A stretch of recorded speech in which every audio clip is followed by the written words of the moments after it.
Mark, is Ben officially taking over for this meeting? Yeah, I'm not gonna be able to make many words without coughing my head off. All right, so Ben, if you just want Oh. to call it to order, and then I'll start the I'm waiting for spiel. my COVID results. Really? Oh, boy. So Melissa, the opening statement? Yeah, if you want to read that, Sure. or I can, either one. All right, so it's now by my computer, 7:02 p.m. I'm going to call the meeting to order. Pursuant to Governor Baker's March 12th, 2020 order suspending certain provisions of the open meeting law, GL Chapter 38, Section 18, and the Governor's March 15, 2020 order imposing strict limitation on the number of people that may gather in one place. This meeting of the Southborough Conservation Commission will be conducted via remote participation to the greatest extent possible. Specific information in the general guidelines for remote participation by members of the public and/or parties with a right and/or requirement to attend this meeting can be found on the Town of Southborough's website at https://www.southboroughtown.com. No in-person attendance of members of the public will be permitted, but every effort will be made to ensure that the public can adequately access the proceedings in real time via technological means. In the event that we are unable to do so, despite best efforts, we will post on Southborough's website an audio or video recording, transcript, or other comprehensive record of proceedings as soon as possible after the meeting. With that, our first hearing scheduled for 7 p.m. is 53 Boston Road. In accordance with the Wetlands Protection Act, Massachusetts General Laws, Chapter 131, Section 40, and the Southborough Wetlands Bylaw, the Southborough Conservation Commission will conduct a public hearing on Thursday, August 20, 2020, 7 p.m. via virtual Zoom meeting. The commission will consider a notice of intent for a project located at 53 Boston Road, map 55, lot 83, for the applicant Christopher Hansen. The project description is septic system repair/replacement. Is Mr. Hansen or his representative here? Mike Sullivan, Cornerstone Engineering. Good evening, Mr. Sullivan. Good evening. Okay, There Melissa we has go. it up. Perfect. Thank you, All right. Melissa. The property is obviously on Boston Post Road, just before White Bagley. It's a 20,000 square foot lot. It's essentially surrounded by wetlands, as you can see. The topography slopes gradually down to the wetland. There's an existing 3-bedroom dwelling on the property. There's no plans of adding bedrooms. The testing revealed that there's quite a bit of fill where we're proposing the system. I think there's 6 or 7 feet of fill there that will have to be removed. Below the fill, the parent material is a nice sand, very good perk rate. The proposal is to relocate, or the existing system is located just up gradient of the stone wall by the driveway. That's a cesspool, and if not in the water, very close to the groundwater. The proposal is to relocate the plumbing to the front so that it maximizes the separation to the wetland and gets us to the highest point on the property. The water line would have to be moved because it would be too close to the septic tank. The septic tank is a 1,500 gallon double compartment tank with a filter. And we're proposing 450 square feet of leach bed. We're proposing to put the erosion control barrier on the down gradient side of the driveway.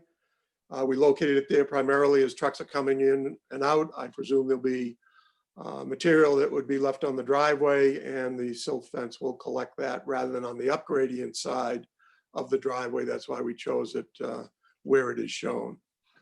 The Lucas memo, there was a couple of comments made. If I could just address those, Mr. Chairman. Certainly. Number one, only 2 flags could be found. That doesn't surprise me. We did this in April of 2018. At that time, the owner was contemplating putting an addition on and has been going back and forth as to whether he was or he wasn't. And we were delaying filing until that decision was made. Subsequently, he made the decision not to put the addition on, so the work would just revolve around repairing the septic system. So that's probably the reason that only 2 flags could be found. The dumping in the wetlands, I presume that will be a condition in the order. And we have a general note on our plan that states that there's no wetlands within 100 feet. We've revised that, indicating that there certainly are wetlands within 100 feet of the work. And the straw wattles are proposed, and Lucas supports those for the erosion control barrier. Mr. Chairman, that's all I have for the presentation. Thank you. Matt is here? He is. Yes, Matt, I am here. I am so here. you've had an opportunity to take a look at things, and do you have anything in addition to what Mr. Sullivan has said? No, I think the wetland boundary isn't necessarily all that accurate in my opinion, although without seeing the flags it was a little difficult to judge. But again, based on what the project is, I would just recommend the commission probably not approve the wetland boundary, just, say that the work is allowed as proposed, and I think it'll be fine. Okay. We have no problem with that, Mr. Chairman. Okay. Have you have you gotten approval yet from Board of Health? Yes. Okay. Yeah. It just okay. Let's see here. I'm trying to get the full list of people here. Oh, come on. All right. Any comments from any of the commissioners? Anyone want to? Okay, I'm not hearing anything. Do we have any members of the public who are here this evening to speak on this? I don't see any, but if anyone would like to speak, please use the raise hand feature and we will. Okay, well, hearing and seeing none, I think we're looking for a motion to close the hearing. So moved. And is there a second? Second. Okay. Let's see. Melissa, could you put how do I get the full What you looking for? grid of everybody? Do you want me? I can stop screen sharing and it'll come back. Could you? Yeah. Great. Just so, okay, so we have to vote by roll call Roll here. call. Yep. Um, So do you want me to call them? Yes, please. Thank you. So Watson, Yes. Smith, Yes. Guyer, Yes. Pete, Yep. Gregory, Yes. Wittes, Yep. and Pasamato. Yep. Okay. So Melissa, I'm not sure where you are with this. Have you already put together some standard conditions and so forth? Yep, and we can, if you want to come back to it at the end, we can do that just to kind of move the other things along, or we can Sure. do it now, either one. Okay, so yeah, so we'll be able to get that taken care of by the end of the evening. Yep. Great. Okay.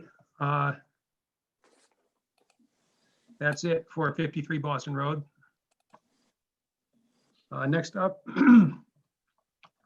6 Newton Street.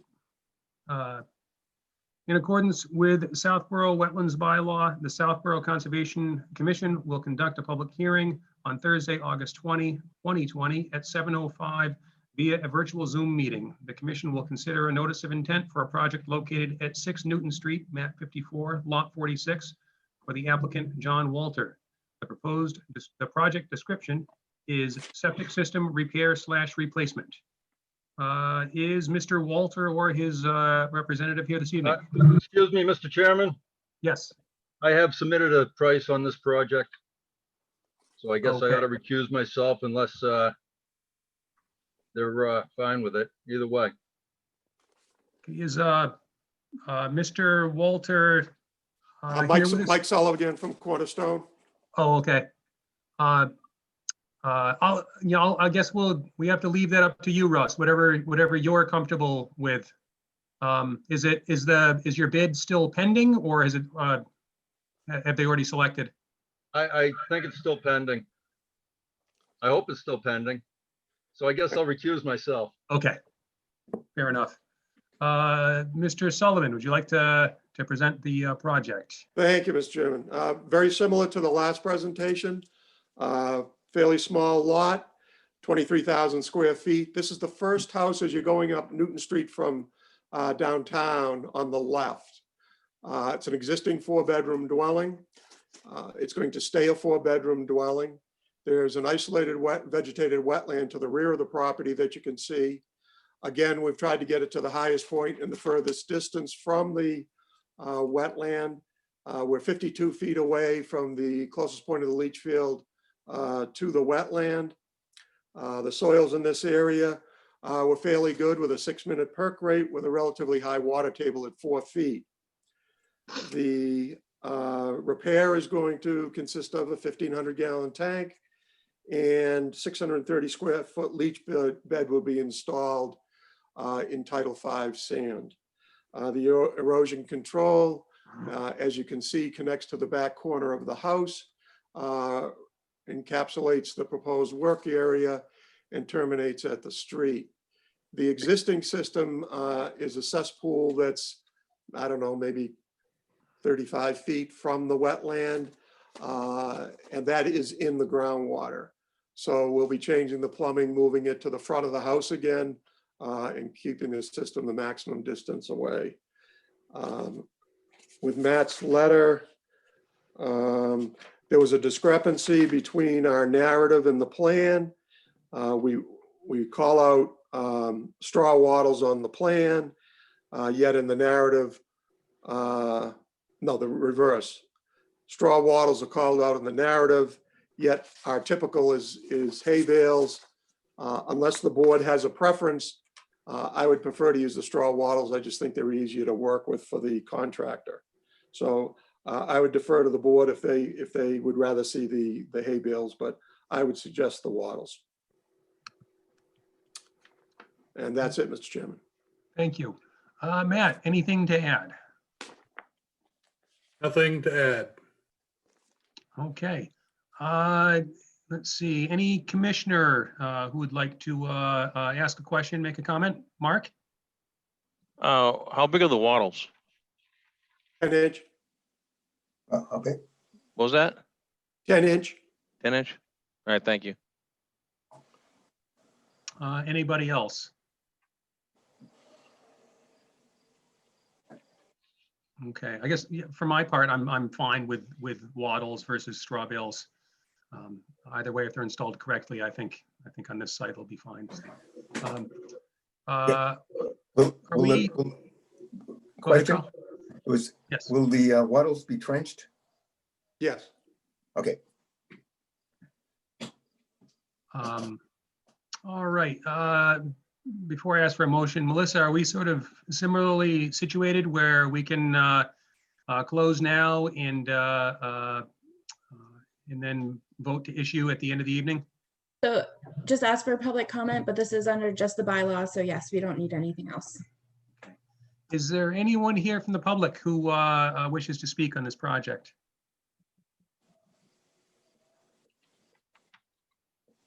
Okay, not hearing anyone. Would someone like to make a motion to close the hearing? So So moved. moved. And a second? second.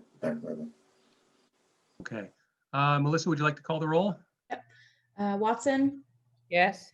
Smith, Yes. Pete, Yes. Guyer, Yes, Wittes, Yes. and Passamano. Yes. Right. And Gregory is recused. Okay.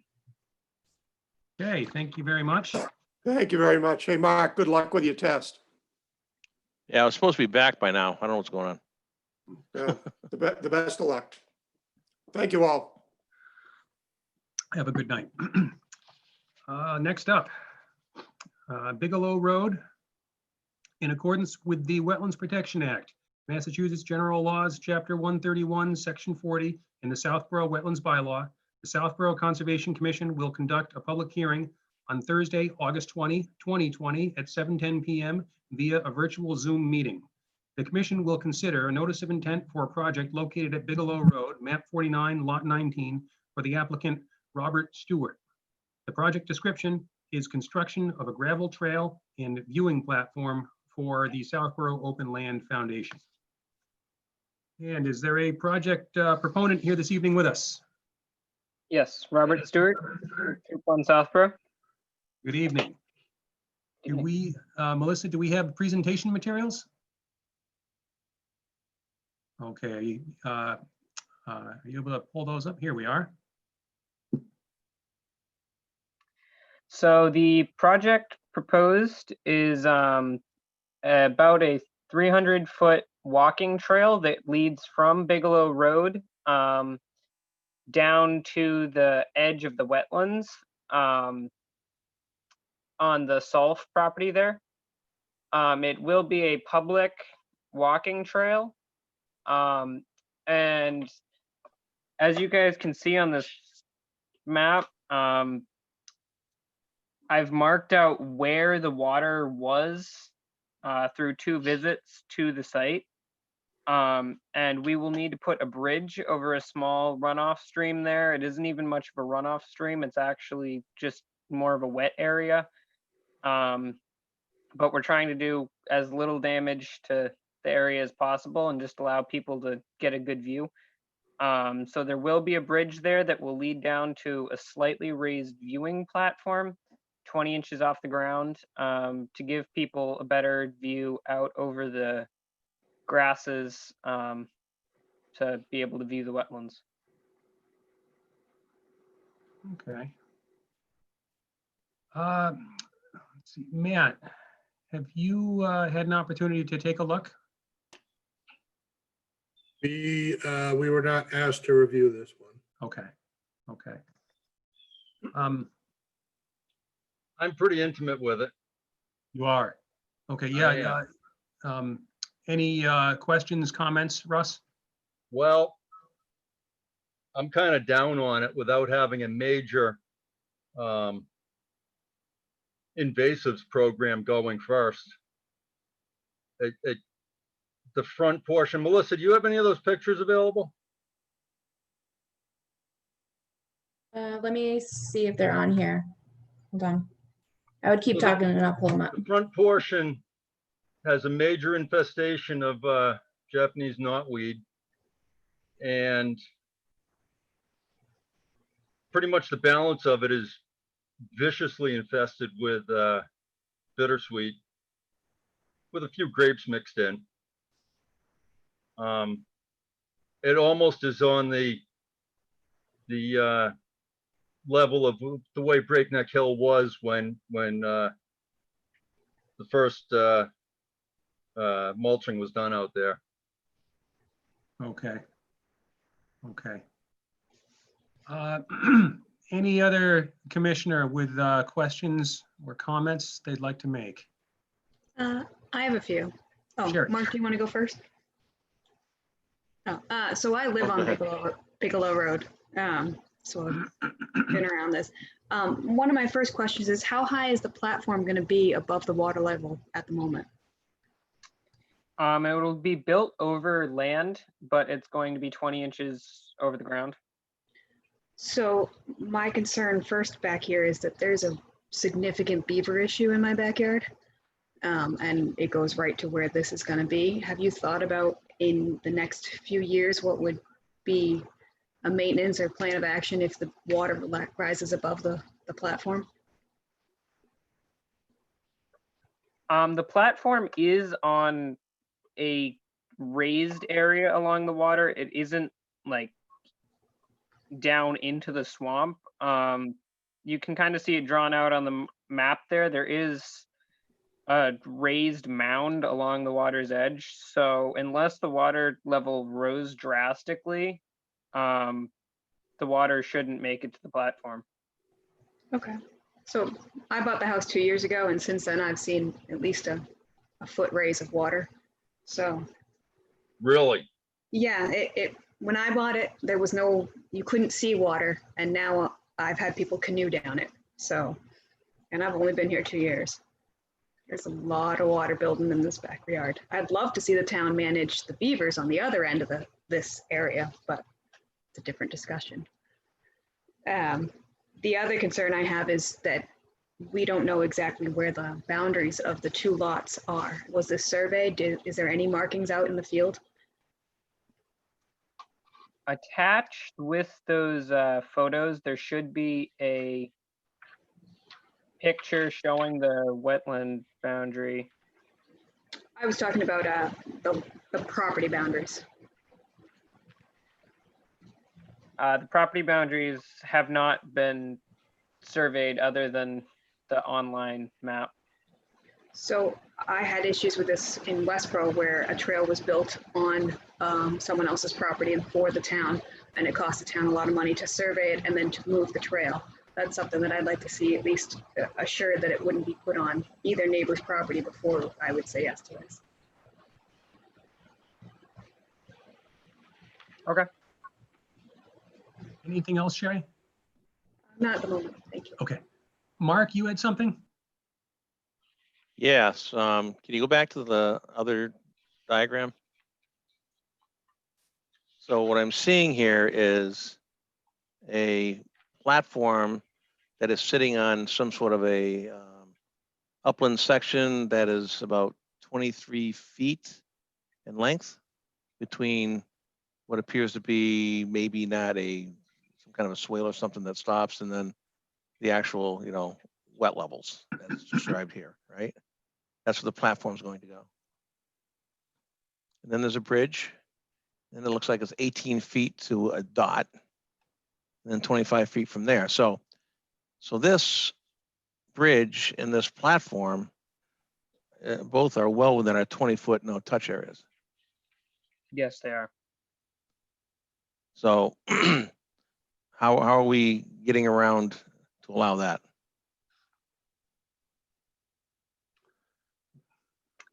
I have filled out the waiver for the 20-foot no-touch areas for the town, and I've submitted that with this paperwork.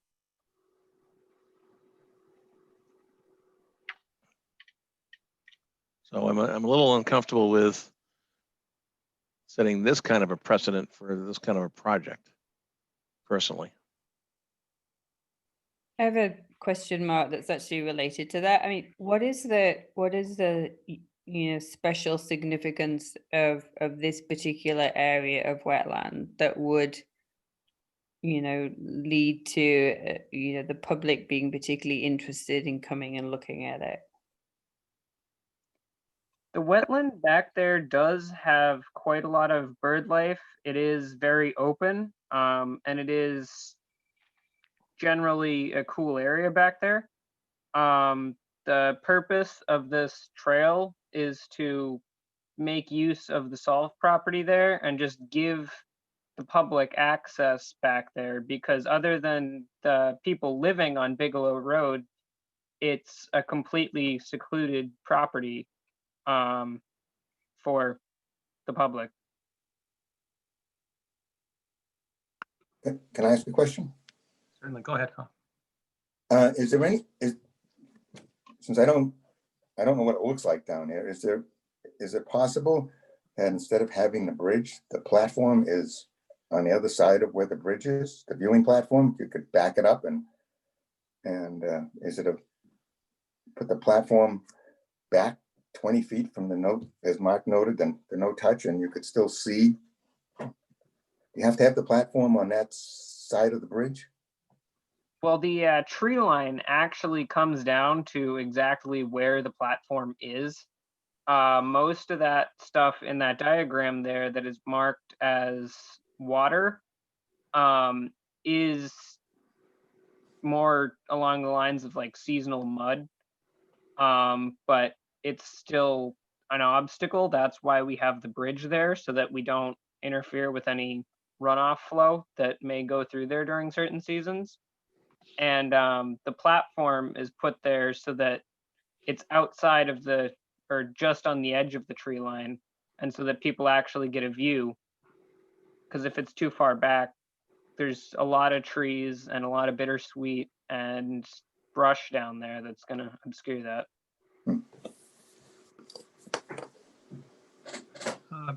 So you have the support of Southborough Open Land Foundation on this, I'm assuming? Yes, this is my Eagle project Okay, okay. with them. I share Sherry's concern over the ensuring that the trail is within property owned by Solf. technically, plans submitted with a notice of intent are supposed to be situation like this, prepared by a licensed land surveyor to show the lot lines, for instance. And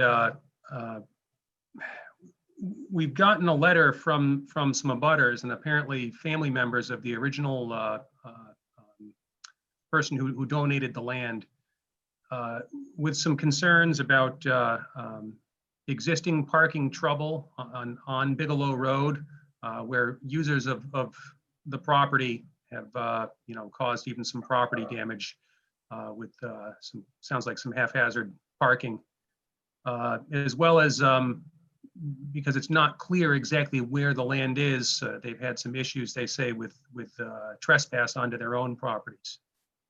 So I'm a little concerned that we are actually on the correct piece of property.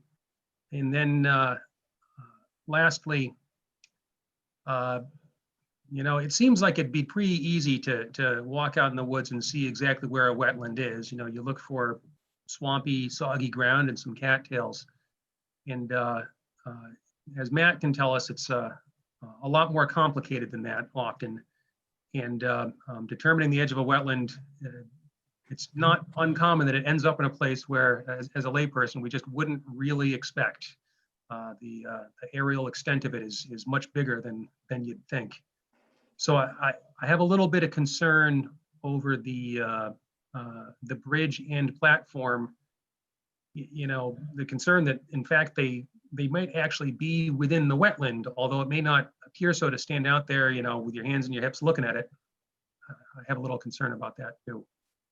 So with all these concerns, I don't want to completely rain on the parade. I want to come up with some possible solutions also, which would be, I think it could be solved by trying to enlist the help of perhaps some area professionals to assist somewhat, to allay the concerns of the commission. Mr. Chairman, Yes. there's a chat. You might want to read the chat. Yeah. How do I get there now? Chat. There we go. Look at that. Thank you, Mr. Beals. Can I comment on that plan? Certainly. That plan shows my property as having almost no wetlands, and I could walk down there now and show you that I've got a river. Okay. So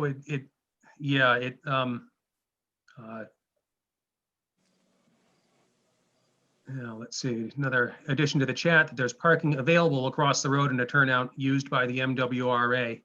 Ben, do you just want me to move it up? That would be great. Okay. Sounds like, yeah, we'd love to hear with him in a moment.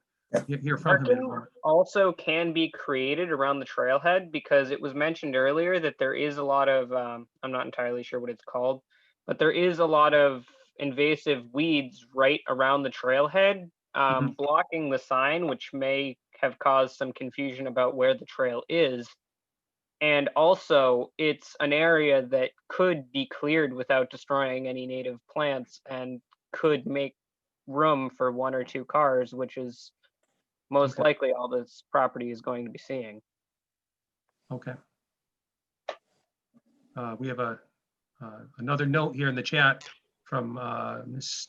Donna Sergi that the parking was designed for emergency vehicle / bus turnaround. And the buses do turn around there.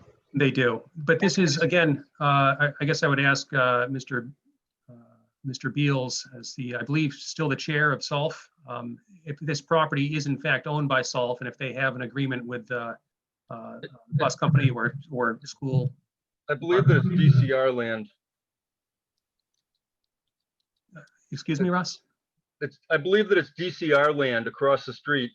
Okay. That's like the backside of the Walnut Hill water treatment plant. Oh, sure. Okay. And so there's until you get down the road, there's this woods that's there that they've got hiking trails through, and there's no place to park.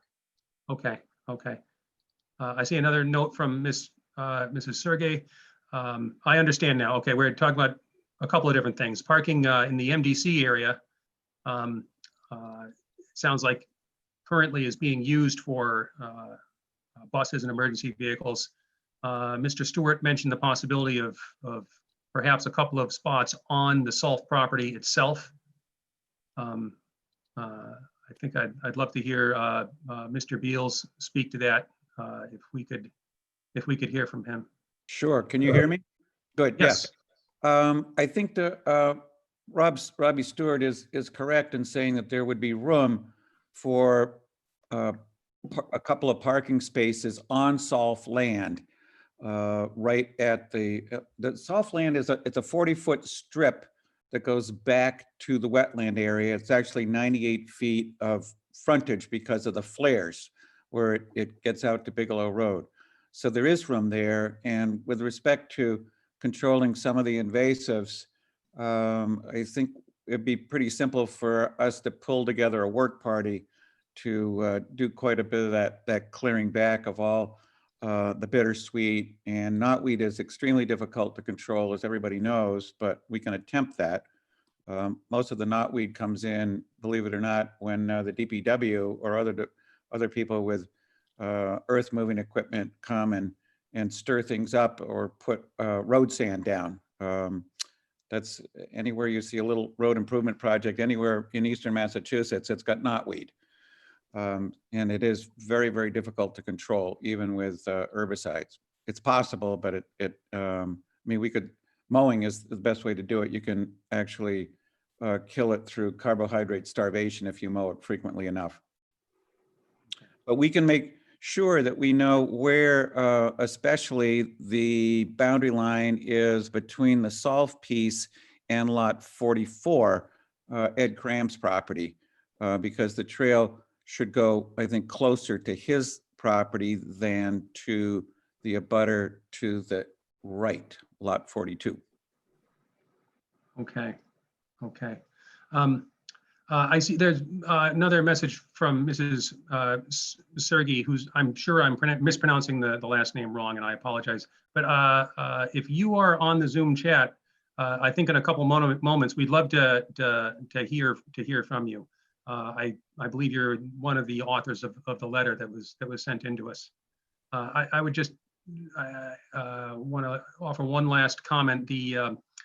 With respect to making sure we're on the right piece of property, it's great that there's a plan that exists, but correlating a plan with what's on the ground is often difficult.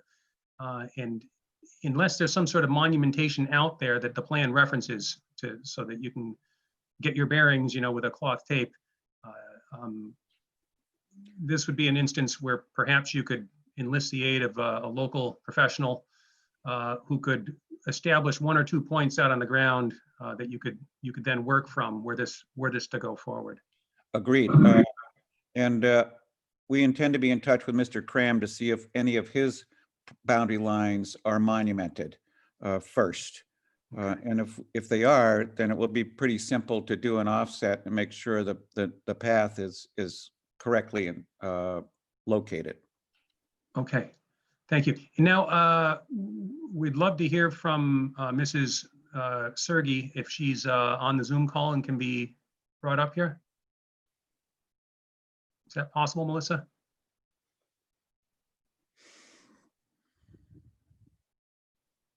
Hello?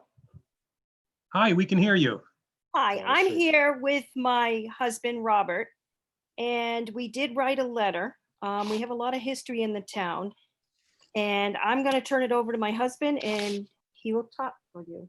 Yeah, folks. So we've been listening, and I think, in first and foremost, all respect to the Boy Scouts and what you're doing. So I think that's great. But I think more, and I think we sent the letter in unison with the rest of our family members, including Elizabeth, Harvey's wife, who actually was part of the donation of the land. So the intent of the land was is really not so that folks can build or any structures out there. It's really be isolated, and that's the first concern. And the second concern is exactly right. In the last, I would say the last 8 years, that water has increased tremendously because of the beavers. And I think somebody had mentioned that has rose over a foot. It rose well over a foot. So that's another concern. And then the second large concern was actually what's been happening with the traffic that we've had there since the COVID situation. A lot of folks are walking, which is great, across the street, but we're also having an influx of parking. They actually parked on our grass, damaged some sprinkler heads, as well as some folks just wandering on property, and also dogs as well. So it's a lot of combination of things that are coming up that we're reluctant for this to go forward with. And then more importantly is when you look at the actual survey, and I agree, you need to have it surveyed, because the lot lines, remember, is not where on this sketch is not accurate. Because I believe the survey is actually the corner of what you're talking about towards 44, the actual lot lines in the middle of their driveway. So that's a concern here, is it make sure it's accurate first and foremost of this sketch, which I agree. I think someone made mention it should have a survey along with this. When you look at where the rock is, where there's a monument for Harvey's grandparents, or father and mother, my wife's grandparents, it's actually to the right of that.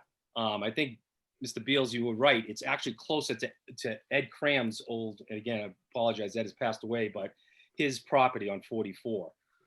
So when you look where that growth is, the Japanese growth, it's actually on my property. And you can see that when you look at it. So that's kind of how we're looking at it. And again, all due respect to the Boy Scouts, I think it's a great opportunity, but we just don't think it's the right one for us here. And then we want to make sure that it doesn't become, I know it's only a platform that you're talking about, but what happens if someone wants to expand it around the swamp itself? But I don't think that's going to happen because of the beaver situation in the water levels. So that's kind of all our concerns. I think we drafted a letter, and I'm not sure everybody got it, but I just want to make sure that you guys realize what our concerns as a butters, and also as the family members of those who donated the land itself. Thank you very much. And I think you said it, and it didn't register with me, the correct pronunciation of your last name? Sergi. Sergi. Thank you very much, Mr. Sergi. No problem. Mr. Beals, just a quick question. Is SOLF your involvement with the land through a conservation restriction, or do you own it in fee, or how does that work? No, we own the large lot, which is, I think, somewhere around 17 acres, and another member of the Bigelow family, Susan, used to be Susan Walsh, now Susan Bigelow, donated a separate 2.66 acre lot abutting the larger piece. And both deeds came to us without any deed restrictions. Okay. And one reason we're doing this project is, as a nonprofit organization enjoying nonprofit status under scientific and educational purposes by the federal government, we do enjoy tax exempt status in the town of Southborough as well. And we just feel that when we have a parcel that lends itself to public access, we should provide that, just as a way of giving back to the town for the fact that we are not paying any property taxes on the land. And this particular piece does lend itself very well to that because of the extensive wetland in there. We can't do anything about the beavers.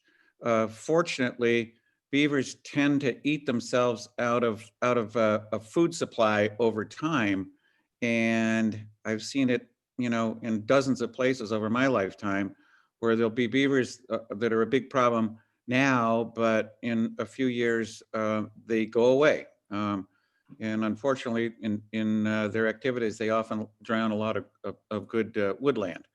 But then that provides sometimes nesting sites for great blue herons. So It's all part of nature's grand scheme of things.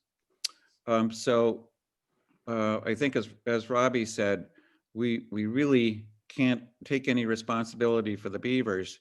I can assure you that the trail will be placed in the right location. And if it takes our hiring a surveyor to locate that lot line on Ed Cram's former property, then we'll do that.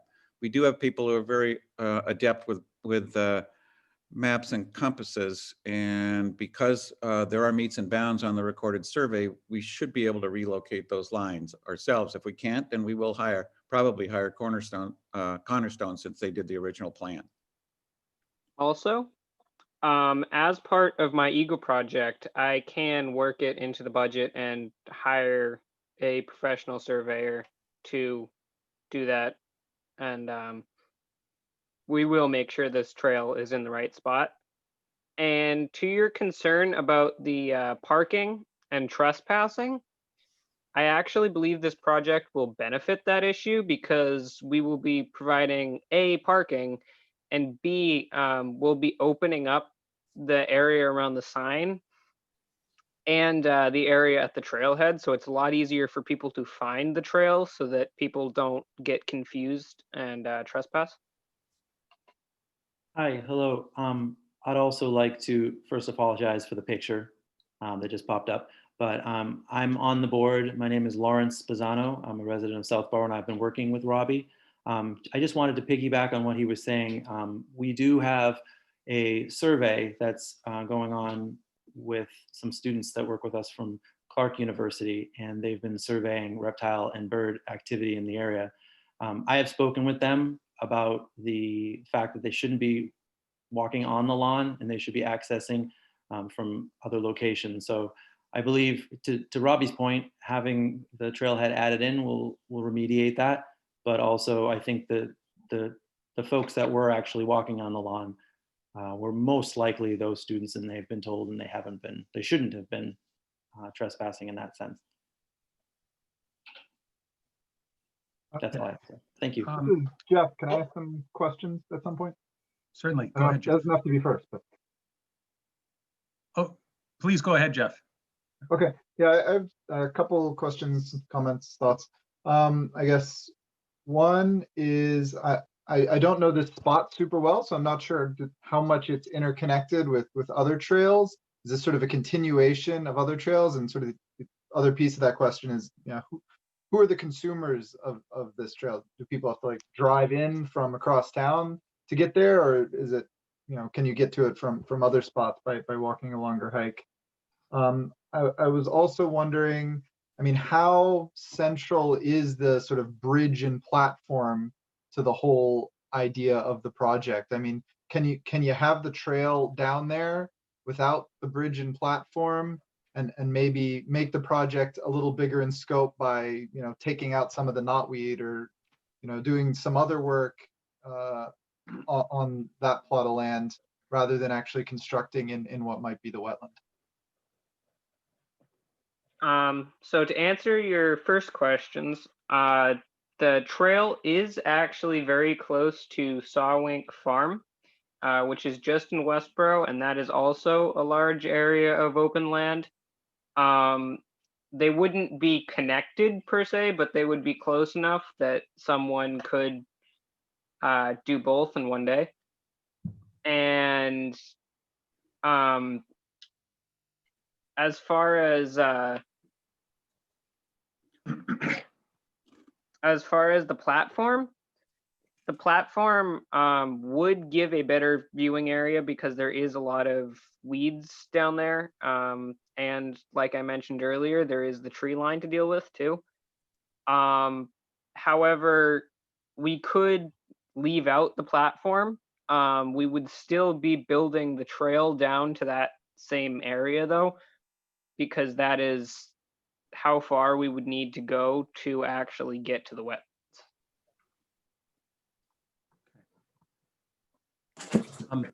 Ben?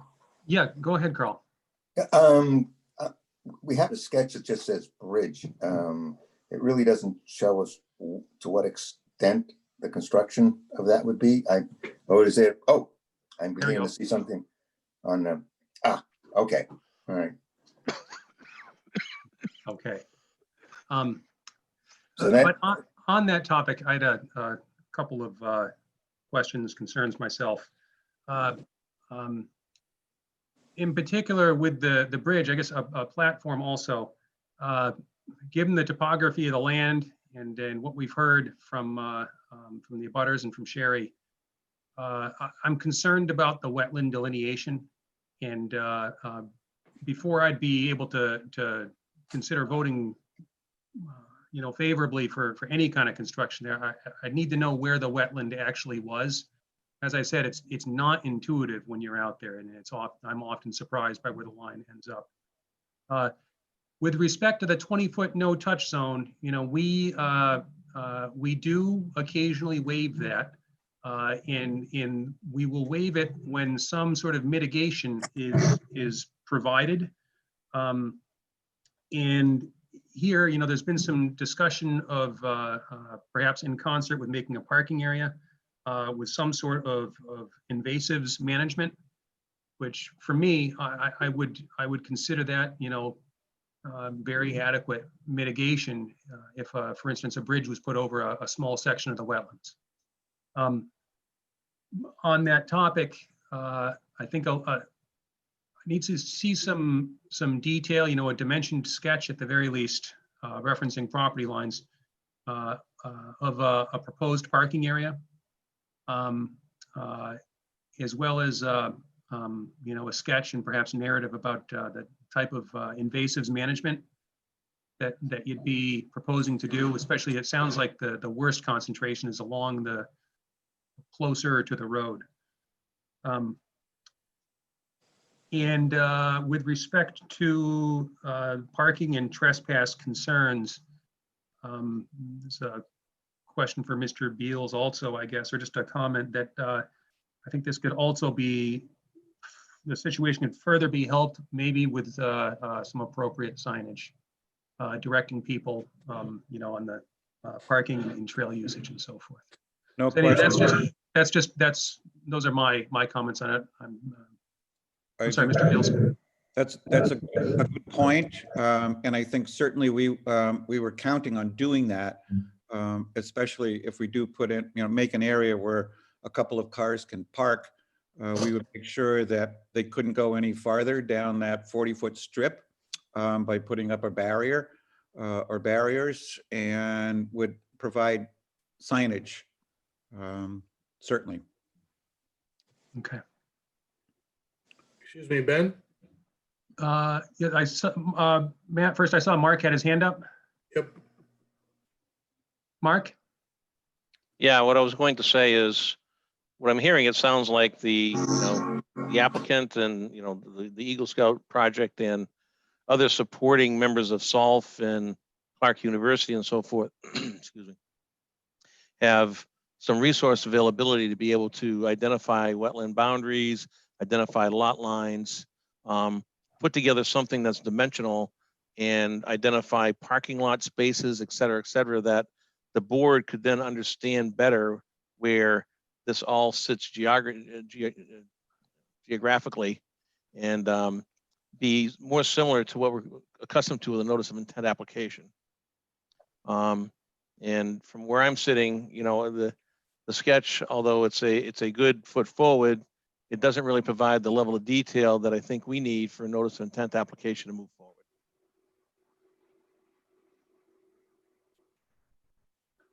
Thank you. Matt?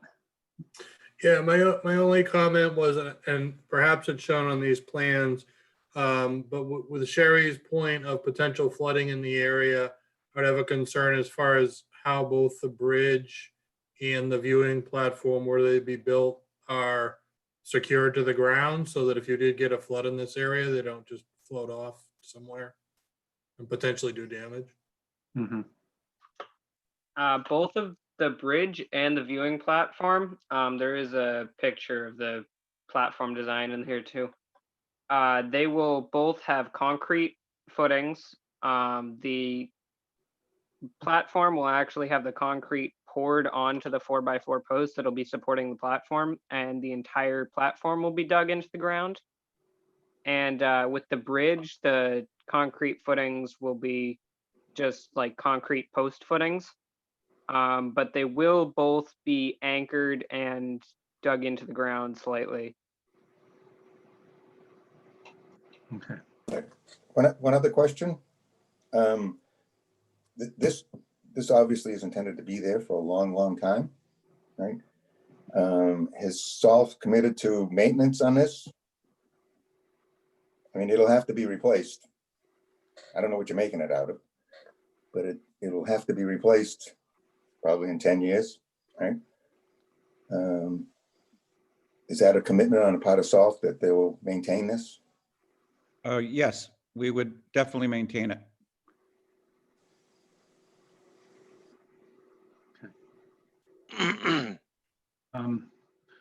All right, it sounds like, Mr. Stewart, we've given you some feedback to incorporate. I think our usual chair, Mr. Pasamato, gave you some particularly good guidance with respect to the sort of the form and contents of the notice of intent. And it sounds like you've actually have some talent that you can get some help from to help you with this, which is fantastic. So I think it may take a revision to address the concerns you've heard here tonight from the commission, as well as the abutting property owners. Actually, before I close things, is there anybody else from the public who has any questions, comments, or concerns they'd like to share with us? Yeah, we have a couple hands up, so I will go through. I believe the Sergis are first. Certainly. Hello, this is Donna Sergi. I have just a couple of short points. In all due respect, Mr. Spezzano, you trespassed on our property when you were out for a run and you decided to check out the property for Clark College, Clark University for this study. Since then, we have had numerous, almost all of the people from that study, in order to access the land, they are going through 42 Bigelow Road or mostly through 44 because they cannot get through. In regards to the 2 parking spaces, Mr. Gregory, I believe you're familiar with the property up there, especially 44. There is a very large boulder with a dedication plaque of the land to my grandparents. I cannot see 2 parking spaces being put up in this area. Possibly one parked on the street in front of the entrance, but I really don't see how it's possible to get 2 parking spaces there. And my third point would be, I have worked with Central Mass Mosquito Control over the last probably 6 years in regards to the amount of mosquitoes because of the wetlands, but also because of the beavers. And I've worked with a Miss Proctor there, and she and I have gone through the property. We've tried to walk as much as we could or driven through in Westboro. And Central Mass Mosquito Control works obviously to get rid of mosquitoes, but part of it is caused because of the beaver and the beaver dams. So I do know that there are guidelines, federal guidelines, that you cannot disturb beaver dams. They will create, in order to disperse a beaver dam, you have to put flow vents in. And I do know that they are sometime in November. There's a time frame when they're in hibernation from November through, I believe it's April 1st. They have installed some flow vents, but it has not really helped. And a lot of the beaver dams started out on the Ward Road side of the swamp. And it has continued and grown incredible through the years up to our side of the swamp, as well as going further on the Westboro end of the swamp is the Swank Open Land Foundation And I know they're also up in that area because we've walked the property up there. And I do have concerns, numerous concerns, but I do have concerns about the beavers. Thank you. Thank you. Could I jump in, or should I wait till everyone else is done? Sir, was that Mr. Stewart? This is Mr. Spezzano, Lawrence. Okay, please go ahead. Okay, thank you so much. I do remember speaking to her when I was out running, and I did talk to her about the property and the research projects, and she seemed supportive of it. But mainly, again, back to Robbie's point, I think the traffic, the foot traffic or people visiting the area would be lessened quite a bit just by putting in the trailhead and allowing a more formal access. I think would be down to nil, people walking on the grass and such. Just, I think the access from the road would be pretty straightforward. Okay. Thank you. To address your second point as well, I do know that there is the boulder there with the memorial plaque on it. And that is definitely not going to be moved, damaged whatsoever. There is a gap in the rocks there that could serve as an entryway, and the knotweed goes back for a fair distance. So although we may not be able to park cars directly on the side of the road, it would still be possible to do a parking area behind those boulders. Those boulders would also serve as kind of a barricade to keep people from parking in the middle of the road and traveling onto somebody else's property. So rocks like that could actually serve to make a little parking area back where the knotweed is. Thank you. Melissa, are there more folks in the queue waiting to speak? Yes. Okay. I believe another member from Solve, Deborah, as well, would like to speak. Okay. Can you hear me now? Yes. Okay, hi, Debbie Costine. I'm a member, longtime member of the Southborough Open Land Foundation. First of all, about the parking, I am very concerned that anyone has been parking on the Sergi's property, and we can only do everything that we can to encourage people not to do it, because that would be horrifying. I fully in support of that. We of course don't know who that is, but Solwink has its own parking. So I have parked there, and anybody who goes to walk into the Crane Swamp area on the north side can park there. So I don't think that there would be overflow from the actual official entrance to the Solwink area. So hopefully that would be a good thing. About the flow vent, I have a flow control device in the river behind my house. So I'm very familiar with all the literal ups and downs of the water and how it works with the beavers. And I invested quite a bit in that, so that, and since the flow control device, or sometimes called flow vent, was installed, my backyard has not flooded at all. And it's just so hard to predict what beavers will do. Sometimes they just move away because the flow control device makes a permanent leak in the dam that the beavers cannot access. I'm sure you know this. But my other just simple thought is that for those of us, most of us on the Open Land Foundation, public education about the beauty and value of wetlands is so important. And not just even wetlands, but we want people to appreciate how beautiful a wetland is, even if it doesn't have any threatened or endangered species of plants or animals. They're just beautiful places to stand and sit and take them in a quiet spot like this would be. So I am cautiously, eagerly optimistic that Robbie's project will be able to come about because we want people to appreciate the value of wetlands.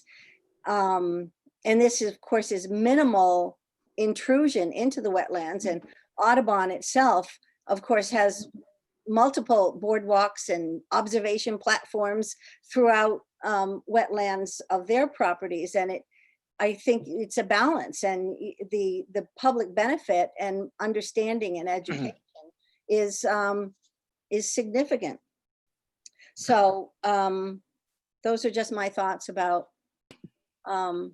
why I hope that we can find a way to do the very best that we can to support Robbie's project, because we just love the idea. Thank you, Mrs. Costine. Mark? Yeah, so I just heard a potential solution to the parking, that there is a property that's nearby where they've got some parking, so potentially a sign placed at this location to direct people to, no parking here, but go there. Might solve that and not have people drive between two large boulders, especially one that has a monument on it that seems near and dear to some local folks' heart. Might be the solution to that. It doesn't seem to me that, doing somersaults and flips to provide one parking spot is worth it, especially if there's something nearby where people can park.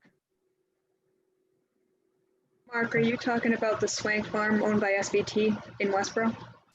I believe that's what the last speaker mentioned. It's a big parking lot area. Yeah, so. But it's not really that close. It's not. No, you got to walk through the woods on a dirt Well, path. you decided to go out there for a nice nature walk, so you're going to get a long one. But you can drive a car through from this side of the road. Okay, so you're going to have a nice afternoon. Melissa, is anybody else in the queue? Yes, Beth Courtwright is next. Ben, it would be good to hear where they're from and what their address is when they come on. Oh, thank you, Mark. We have somebody. Hi, this is Steve Courtwright. Hi, Mr. Courtwright. I failed to ask people, I'm supposed to do this, to also give their name and their address here in town. Absolutely. So this is Steve Courtwright, and I married the youngest Bigelow girl. Our address is 30A Bigelow Road, and much of our property is on the, let me think here, the easternmost side of the swamp. And much of our property is underwater now because of the beaver situation. They've been an absolute miserable experience taking down pine trees, oak trees, maple trees, what have you. So much of our property is now underwater because nobody's taking care of the beaver situation. But furthermore, just for the record, my wife Beth and I vehemently opposed this idea of this this Eagle Scout project. Number one, it's a private dead-end road. We're not interested in any more traffic, whether it be from vehicles or foot traffic. And I wouldn't want to see my brother-in-law's or Ed Cram, rest his soul, his property value decrease at all. Noise pollution is another thing, although it's not, too noisy, but you know what? I'm going to say any noise pollution is too much. And parking, let's not pretend parking is not going to be an issue. There's zero, and I will reiterate that, zero opportunity to have vehicles parked somewhere between the Sergi property and the Cram property. I'd love to see how someone's going to do that. There is some parking down at the end of Sawwink, down through Walker Street, but to think that there's going to be some clearing between the Sergi property and the Cram property, you know, it's just me. So just for the record, my wife Beth and I vehemently oppose this project. When this land was donated by my late father-in-law Harvey, he did it with the intentions that nothing was going to be built on, in, or around the area. He gave it up because it was just a burden from a tax bill standpoint. And he would like, if I may speak for my, father-in-law, God rest his soul, he wouldn't like to see this project go forward either. Thank you. Thank you, Mr. Cartwright. Melissa, do we have anyone else in the queue? Yes, we have 3 more. So we have Deshang is up next. Is he? You are muted. I'm assuming it's Dr. Wang. I don't know if he meant to raise his hand. Dr. Wang, do you have anything to say? You should be able to unmute yourself. Can you, okay, all right, okay, sorry. Deshang Wang, 16 Sadie Hart Lane. So I'm a little bit familiar with this area. I just have a comments. I know I did a study for the odor near Ward Road, and that area every year after a storm, heavy storm, always have a few. I did the first phase study. We kind of find a really high bacteria count in the water, which goes under Ward Road and then Route 9. And I would think it will be a very beneficial if some kind of access into the swamp. Especially, I would encourage the Boy Scout probably work with the university to understand the ecosystem here. I submitted brief report to the Board of Health and still have supposed to be a more detailed report. It's very interesting process. So every time not every time, but some of the time, and after the rain, it's very heavy odor, which is more like hydrogen sulfide dominated, and will coming out, and you can ask the people living in the neighborhood. I don't know how far this odor go around the swamp, but it's definitely, it can be detected and smelled by the people living on Ward Road, especially the one near the brook 6-2. I talked to them intensively about their past 30-year experience. And it's difficult to tell whether it's getting worse or getting better. So I think it's for the common, it's like probably for the people's welfare around it.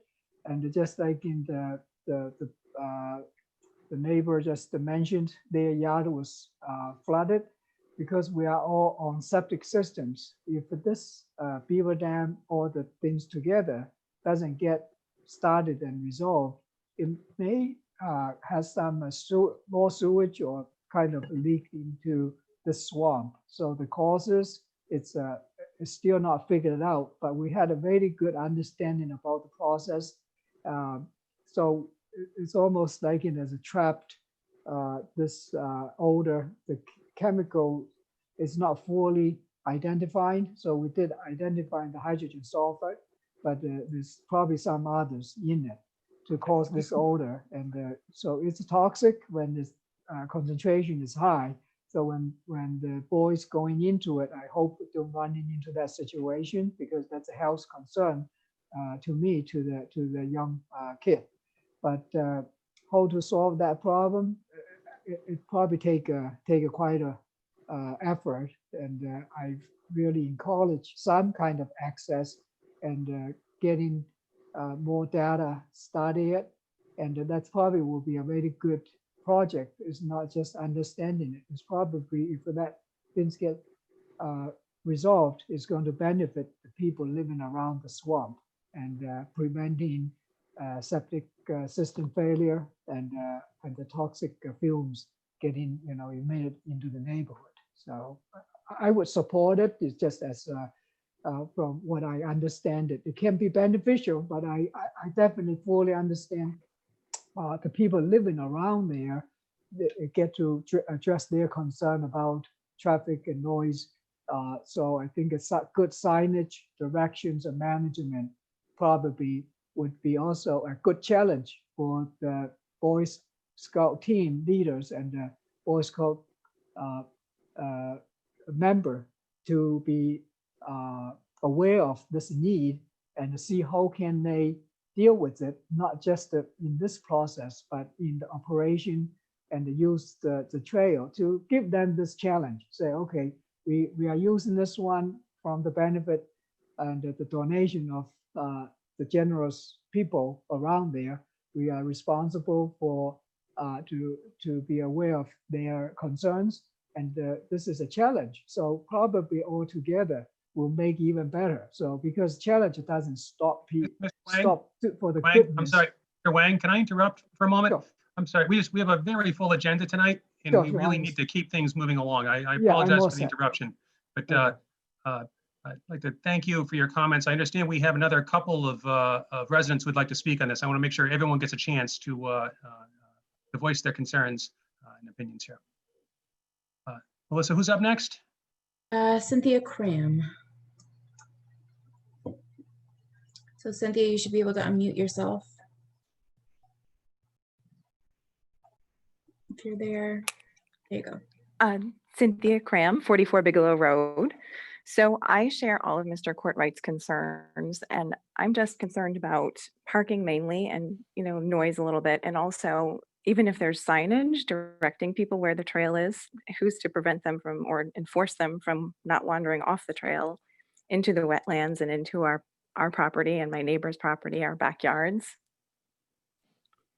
So that's mainly my concern, is that there's already a lot of people, walking over our property from the trails across the street from us. And I think that might be part of the Sawink Reservation, I'm not sure. But there's a lot of hikers there and they do come onto our property occasionally. So that's my main concern. And I'm just worried about their signs, but who's there to enforce that? Thank you very much, Mrs. Cram. You're welcome. Melissa, we have another person in the queue. Oh, Melissa, you're muted. Jeff, did you have a comment though? Your hand is up. I don't know if you meant to. Yeah, just very quickly. One thing I think we didn't hear was if there was a timeline here. I know sometimes with the Eagle projects, there's sort of a rush at the end. Other projects, people have more time. Did you have in mind a particular time frame for getting this done? To be clear, I do have a year left, so I'm not on a particular time crunch here. I was planning on doing it in September when the weather is getting a little bit cooler and the weeds are starting to die off, so it's a little bit easier to do the clearing. But if we need to get the area surveyed, obviously that timeline might get pushed back a little bit. But as of right now, September. Okay, great. And yeah, just so you don't forget the part that I think was mentioned by a couple of commission members. I think it is very important if you're coming back, to another meeting with a proposal to be, pretty explicit about, how much area of, invasives you're going to remove and how you're going to do that as sort of a potential offset for any work done, in the buffer zone of the wetland or something like that. I think that's a very important comment. That there's been a lot of comments, but I want to make sure that one you catch. In addition to, of course, taking into account the concerns of all the voices that you're hearing. Yeah, Melissa? definitely. I'm sorry. I can also go back and photograph the area because I know some of you guys aren't familiar with what's down there, so I can definitely do all that. Thank you. We have one last person in the queue, I understand. Yeah, the Sergis have their hand up again. Okay. So I have just two short things. Rob, when you go back and you look at the land and if you have to critique your drawings, I want you to keep in mind that that boulder is not, it appears to be the center of the easement, but it is not. So we would highly recommend that the land be surveyed. And my final comment would be, Mr. Spezzano, you mentioned that you thought we were supportive of that Clark study. We were totally, and still are, supportive of that study. We just don't like the trespassing. And you, for one, trespassed, and I intercepted you in my yard. And the students, we intercept the students all the time. So we're just worried about liability on our property for the big trespass piece. But thank you, everybody, tonight. Thank you. All right, Thank you, Don. Mark? Yeah, one last comment. I think the board has heard a lot of potential issues or concern with respect to this application. And I urge the applicant, if he wants to continue to move forward with this, to go back and do the research, get the help he needs to try to mitigate everything that we heard this evening so that he can come in front of us and present maybe something that we can actually act on. Thank you, My Mark. 2 cents. Yeah, Rob, in the past, our meetings weren't recorded, but you got a pretty good resource now. I know there's a kind of a big onslaught of information, but it's all been preserved for the ages on YouTube. So you'll be able to get at all the comments that have been issued tonight. So thank you very much for your time coming in and your efforts in the presentation. And we look forward to seeing your revisions. Is the plan to continue this? Because it was a notice of intent application? Oh, Yeah. thank you, Mark. So need a motion to continue this hearing until our next scheduled hearing with the date. Can he get it done in that amount of time? What he needs to do? I should be able to, yeah. 3 weeks? So that would be the 10th of September. Well, actually, the submittal has to be when, Melissa? Usually a week before our meeting is when I like to send material out, but Robbie, I'll follow up with you tomorrow or early next week and we can kind of come up with an action plan on kind of the next steps in getting material to me. All right. Okay. Sounds good. Thank you. Okay, so do we have a motion to continue the hearing? Judith, do we have a second? Okay. Melissa, if you would be so kind. Yep. Watson, Yes. Smith, How do you Ben? vote? Oh, yes. yeah. Pete. Yep. Guyer, Yes. Gregory, Yes. Wittes, Yes. Passamano. Yes. Okay, thank you very much, everybody. Thank you all. Thank you.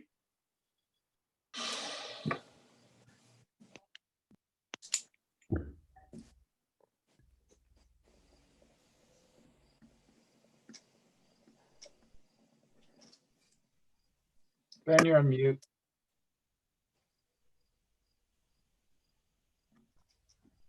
There we are. In accordance with the Wetlands Protection Act, Massachusetts General Laws, Chapter 131, Section 40, and the Southborough Wetlands Bylaw, the Southborough Conservation Commission will conduct a public hearing on Thursday, August 20, 2020 at 7:15 p.m. via a virtual Zoom meeting. The commission will consider a notice of intent for a special project, for a project located along the Sudbury Reservoir, map 58, lot 2A for the applicant, the Department of Conservation and Recreation. The project description is improvement of boat launch at Framingham Road and East Main Street and installation of new boat ramp off Acre Bridge Road. Hello. Mr. Huntley has joined us. With the Department of Conservation and Recreation. I think we pretty much had addressed all your concerns. We had come back with supplemental information. I think the only thing we're waiting for was a file number from DEP, which we finally received. The only comment they had was Mass DEP recommends the erosion controls be proposed.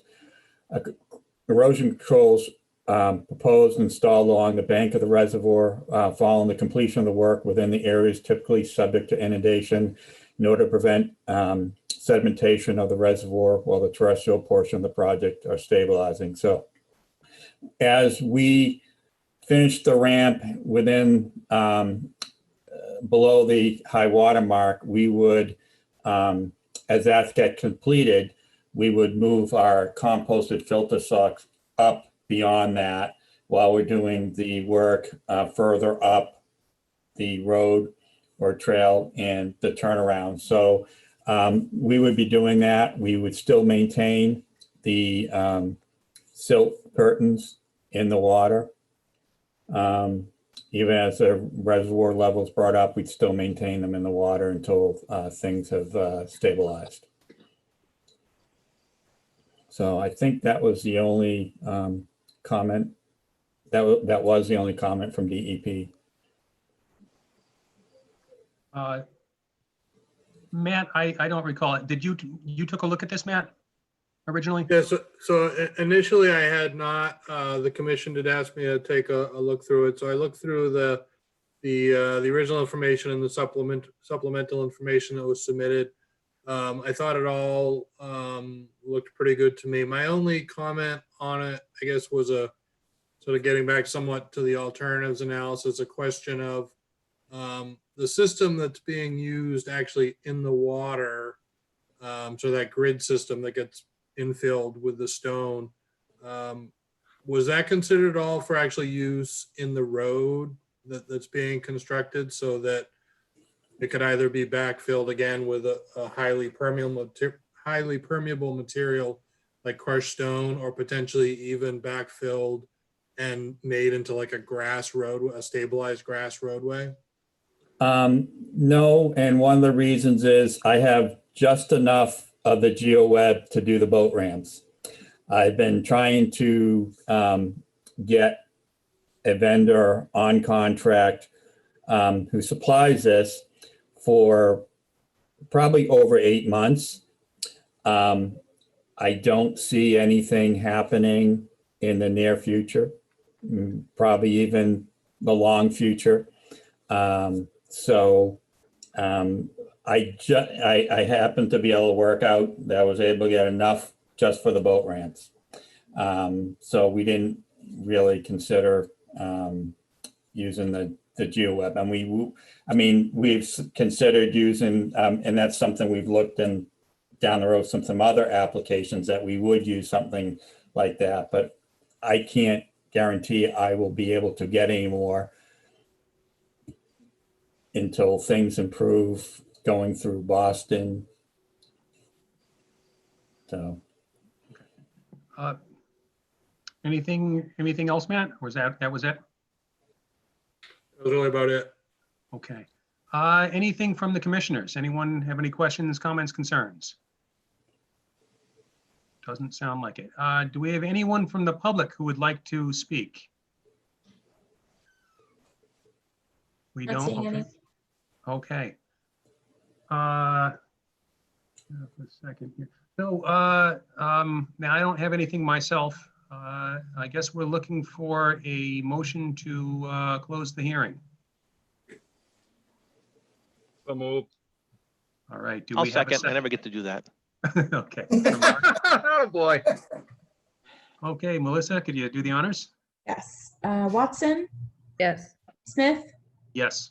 Pete, Yes. Guyer, Yes. Gregory, Yes. Wittes, You Yes. Basmato. Yes. I saw her trying. Yeah. Okay, and we'll come back to this later in the meeting then. All right, thank you very much. Thank you. Let's see. Lot 5, Granuale Road. I see this continued. We still have to read the notice though for continuation, right? I definitely just muted you and I'm sorry, but yes. There we go. Thank you. I had to do myself and I did you. All right, in accordance with the Wetlands Protection Act, Massachusetts General Laws, Chapter 131, Section 40, and the Southborough Wetlands Bylaw, the Southborough Conservation Commission will conduct a public hearing on Thursday, August 20, 2020 at 7:20 p.m.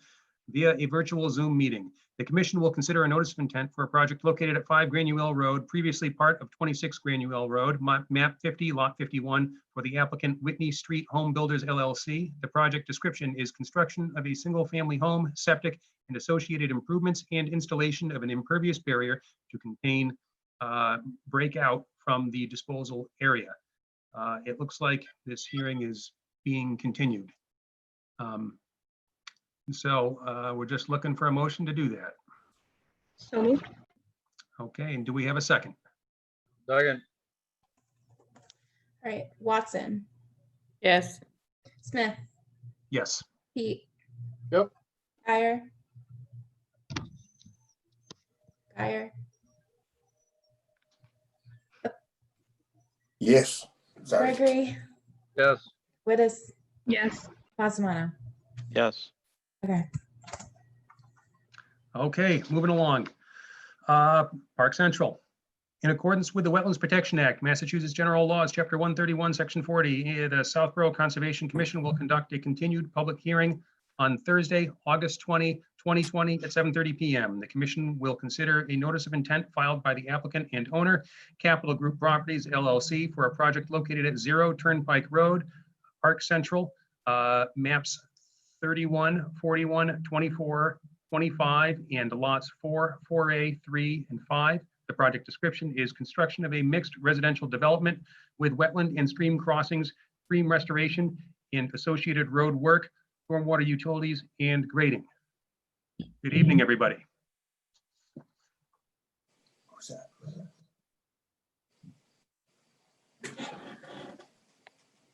All right, I think I allowed everyone from Capital Group to respond. So I have Capital Group, Bowler, Watsky, and Scott Goddard. If there's anyone else that I'm missing, just let me know.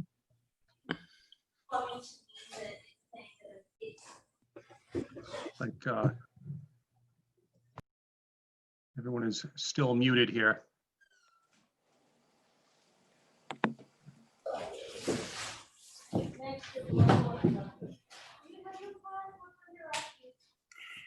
Okay, do we have somebody from Capital Group who's going to would like to open things up? Sure, this is Matthew Watsky. Here's counsel for Capital Group.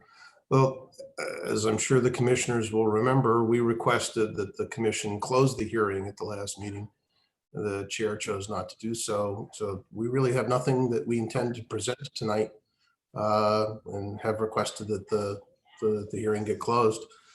We are here to answer questions, I guess, if the commissioners wish to ask us something before you close it. Okay. You're in receipt of the correspondence that we've received from both, I believe, one abutter as well as the planning board. I don't recall correspondence from an abutter, or did see the correspondence from the planning board. Okay. I sent it to Danny. It was later today, so it was kind of shorter notice. I haven't seen that, no. Okay. Okay, and I see that Amy's here. Good to see you. My understanding is there's no news from the civil engineering peer review front at this juncture. Is that correct? Yes, Things that is correct. in a holding pattern. Yeah, okay. Yep. Okay. Do we have any questions, comments, concerns from any of the commissioners? Anyone who would like to? I have one thing. Okay. I believe this week, or maybe the end of last week, we did receive an updated set of plans with some modifications. Is that correct, Melissa? So it wasn't necessarily updated plans. It's in the past, we've gotten just revised sheets. So I asked them to compile into one document. But I understand there was some additions made to it. I was just wondering if the applicant can walk us through what those new additions are. So I'll ask John Kusich if he can do that, please. Well, thank you.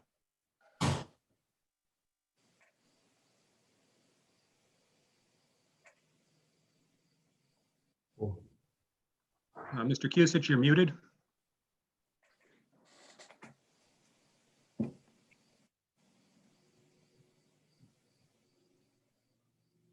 We're not there. No. Yeah, I did press the ask to unmute and that's not. Okay. Yes, so this is Scott Goddard. I did communicate with John and I think he was a little tied up. Maybe he might not be on this meeting. I'm not sure if there's anyone else from Bowler on the meeting either. Nathan, are you on the meeting? I can't see the list of attendees. It does not appear so. Are you able to see, Melissa, if there's anyone else from Bowler on the call? It doesn't look like it. I only saw John. Okay. Is there someone under the Capital Group name that would be able to speak to it at all? Yeah, hey, this is Bob DiPietri. Yeah, John, he's there. He was having problems with his computer. So Okay. If he goes to the meeting link invite, there's a way to call in as well. Okay. With a meeting ID and password. So that's another way. And then just let me know the last 4 digits and I can promote him up. Of the phone number, I mean. Okay. While we're waiting on that, Amy, is this anything you're able to assist us with? You reviewed this latest submission of the entire plan set? I have not reviewed the latest submission of the entire plan set. My understanding was the revisions that were made were to address the comments that came from, I apologize, I can't remember his name off the top of my head. Bruce Salek and Jack Barlini. That's what it was. Any of the revisions that were made per those comments would not change any of the perspectives that we currently have as far as the concerns. So I did not feel the need to review that letter because it didn't change any of our own perspective. Thank you. And also I see Chris Lucas here. Good to see you, Chris. Any developments since the last meeting that you want to bring us up to date on? Nothing on my end. Okay. I don't know if you have anything to add. No, we're hoping to get Mr. Kusich online to address Mark's question. It looks like we're not having any. Are we seeing anything from your end, Melissa? They said they could be back in 2 minutes. In the meantime, is it true that there was no response to the planning board letter at all? I heard that it was received. I didn't hear if there was any response. Mr. Watsky indicated that they had received it, but it sounds like he's not offering a response at this time. I think this is Matt, if you wish me to answer, that's correct. The planning board doesn't have jurisdiction to make a decision about the zoning board decision. And our position is the same as it has been. The zoning board granted the waivers and we're proceeding with the permit.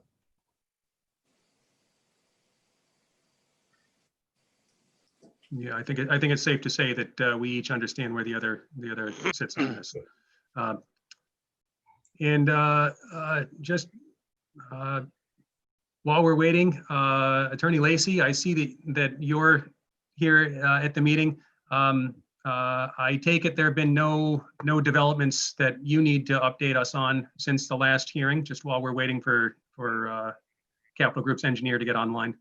That's correct. Yep. Okay. I mean, unless anyone has any questions for me. Understood. Thank you. Okay, so I mean, we'll give it a little bit longer waiting for Mr. Kusich. In the event that technical difficulties, oh, no. In the event that he's not able to join us, Mark, Would you? You Oh, might here we go. now. Oh, hey, Melissa, I'm here now. Okay, perfect. Sorry about that. I had computer problems. The change was simply a revision to the O&M plan. The abutter requested that we allow more visits by the commission, which we have done. And they wanted a change to the trash rack detail, just to ensure that that would have some additional protection. And those were really some of the highlights of the revision that was provided.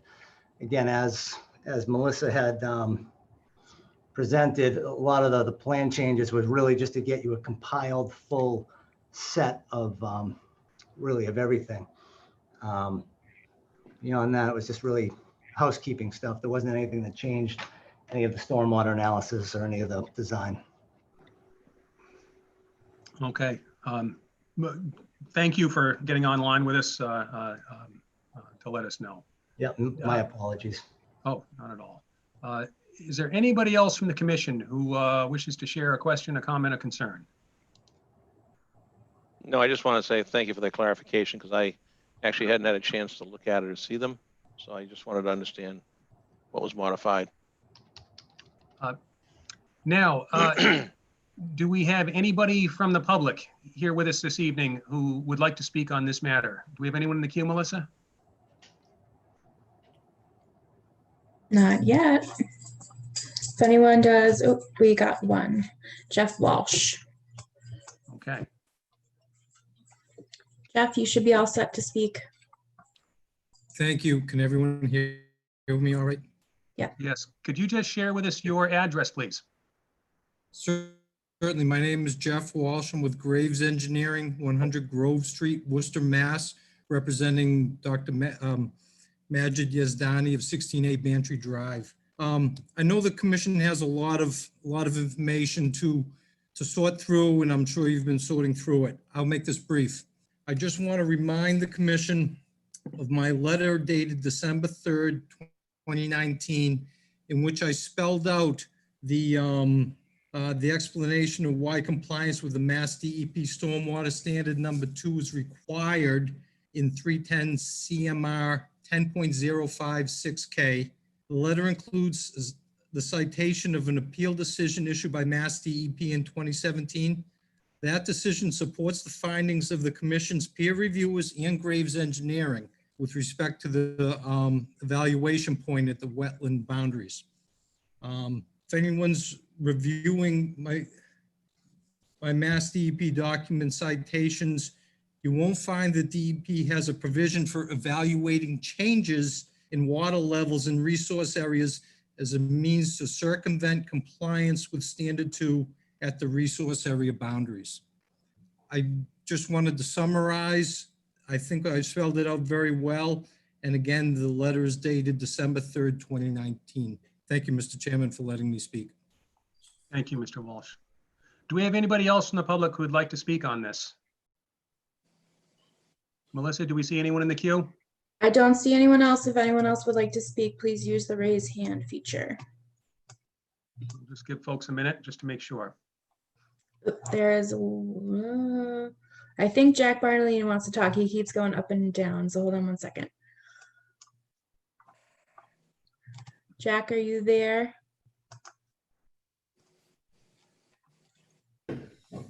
You're muted. hear me? Yes. Yes. All right, I just wanted to know if I was in attendance or not. I didn't know whether I was actually in the meeting. So I have nothing further to say. They added everything that I wanted to the plan, but I just didn't know if I was participating or not. Thank you. Sorry for I guess the Zoom meeting is a little more than I can handle here.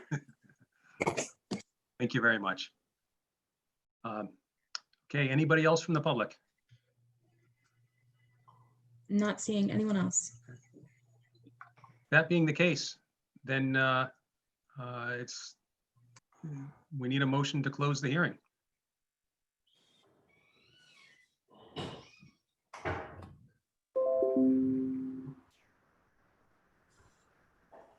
Anyone going to stick up their hand? So moved. I got it. So moved. A motion from Mr. Gregory. Would anyone like to second to close the hearing? Second. Second from Ms. Wittes.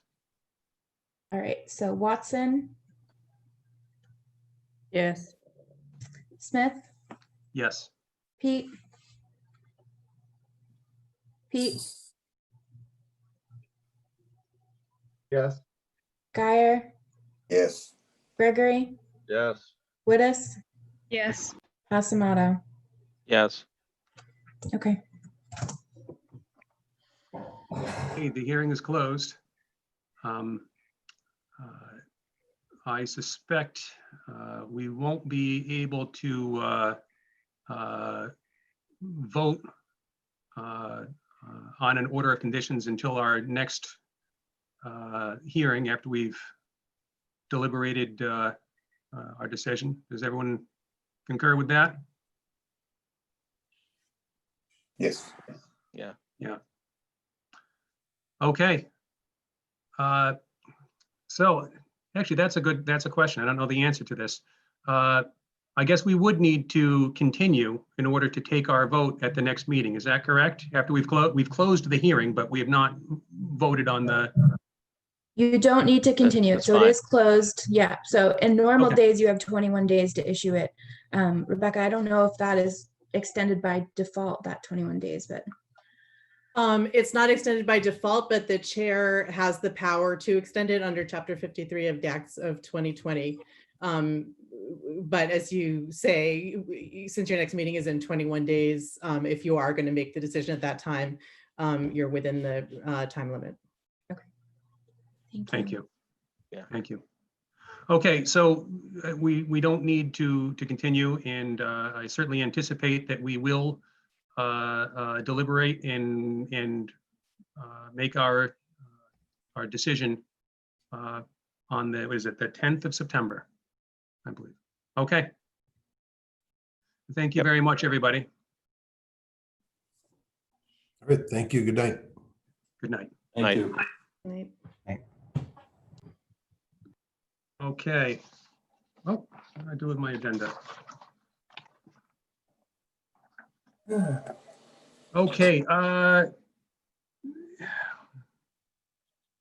Now we do not have minutes to approve. Is that correct? I sent them at like 6 o'clock and I apologize. So it's Oh. totally fine if you want to continue to the next meeting. They're 10 pages long, so, Yeah. Yikes. Yeah, let's Yeah. continue to the next meeting on that. but they're there. I'm sure they're Okay. perfectly written too. Yeah, No yeah, worries. sure, they're perfect. Yes. Next up, we have 84 Main Street regarding the invasive removal update. Is Mr. So Bemis? they've asked to continue again. Peter did confirm that Russ was correct, that the seed mix does go down in first frost. And he, needs to make that official Sorry, I site thought I was plan that we muted. asked for at the last meeting. So to kind of put that together more robustly, he's going to be here on the 10th. Okay. Okay. All right. I had some things I wanted to say about that, but I guess I'll wait until the 10th. Ben, can I ask a question? This is Chris. Yes. Do you plan on having any discussion on Park Central tonight that you might need me to stay on the meeting, or should I just plan to be on the 10th? Yeah, no, I don't think we will tonight. I think we'll, yeah, on the 10th, we'll have our deliberation and conduct the vote. Okay, then if you're okay with it, I'll jump off the call then. We are. Thank you, Chris. Good to see Okay, you. great. Thank you. I'll see you in a couple weeks. Thank you. Good night, everyone. Nighty night. Okay, so moving along, Deerfoot Road Extension abutter concerns. Yeah, so I guess, Ben, how would you like to start the conversation? So Melissa, you have been on the front lines here for the commission, and I think you have the most familiarity of where things stand right now. Okay. So maybe I could impose on you to give us an intro, and then I understand there are some abutters who would like to share their concerns. So maybe after you've told us where we stand, the abutters can let us know. Okay, sure. Okay. So I think we, are all pretty familiar with this site. Just a refresher, we have 2 lots that have notice of intent or order of conditions on them, and then 2 lots that have stormwater permits. The town has done some drainage work in terms of road and catch basins and extending it down the lot on 133, which I believe has now been completed. So that will help a lot. 124, which is that first lot on the left that Brendan Homes has been doing, has a significant slope. So there was a lot of erosion during some of these heavy storms. They have been trying to mitigate it best they can with, stone check dams and compost socks and straw wattles. And I know there's some fresh loom on top. And then I believe they were going to put the wattles back along the driveway when they were finished. And the most recent conflict has been some of the water issues, mostly regarding 126 and 126A. The abutters on Deerfoot Road extension have gotten Dr. Wayne to do a report on those 2 lots. And the report showed that there was 50% or over 50% work done on 126A, but the site plan and kind of final as-built from Bowler certifies that it's under that 50%. And I got some extra pictures from Bowler today just to kind of show where some of that confusion might have laid in the back, where it might have appear that trees were cleared, but in really that forest mat is still on the ground and was not disturbed.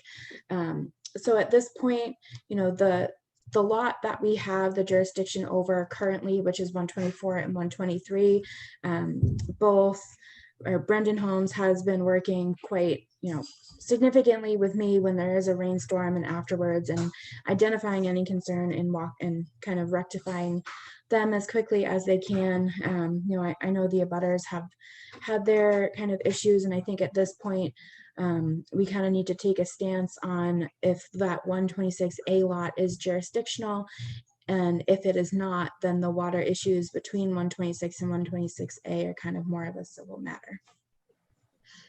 Okay, thank you.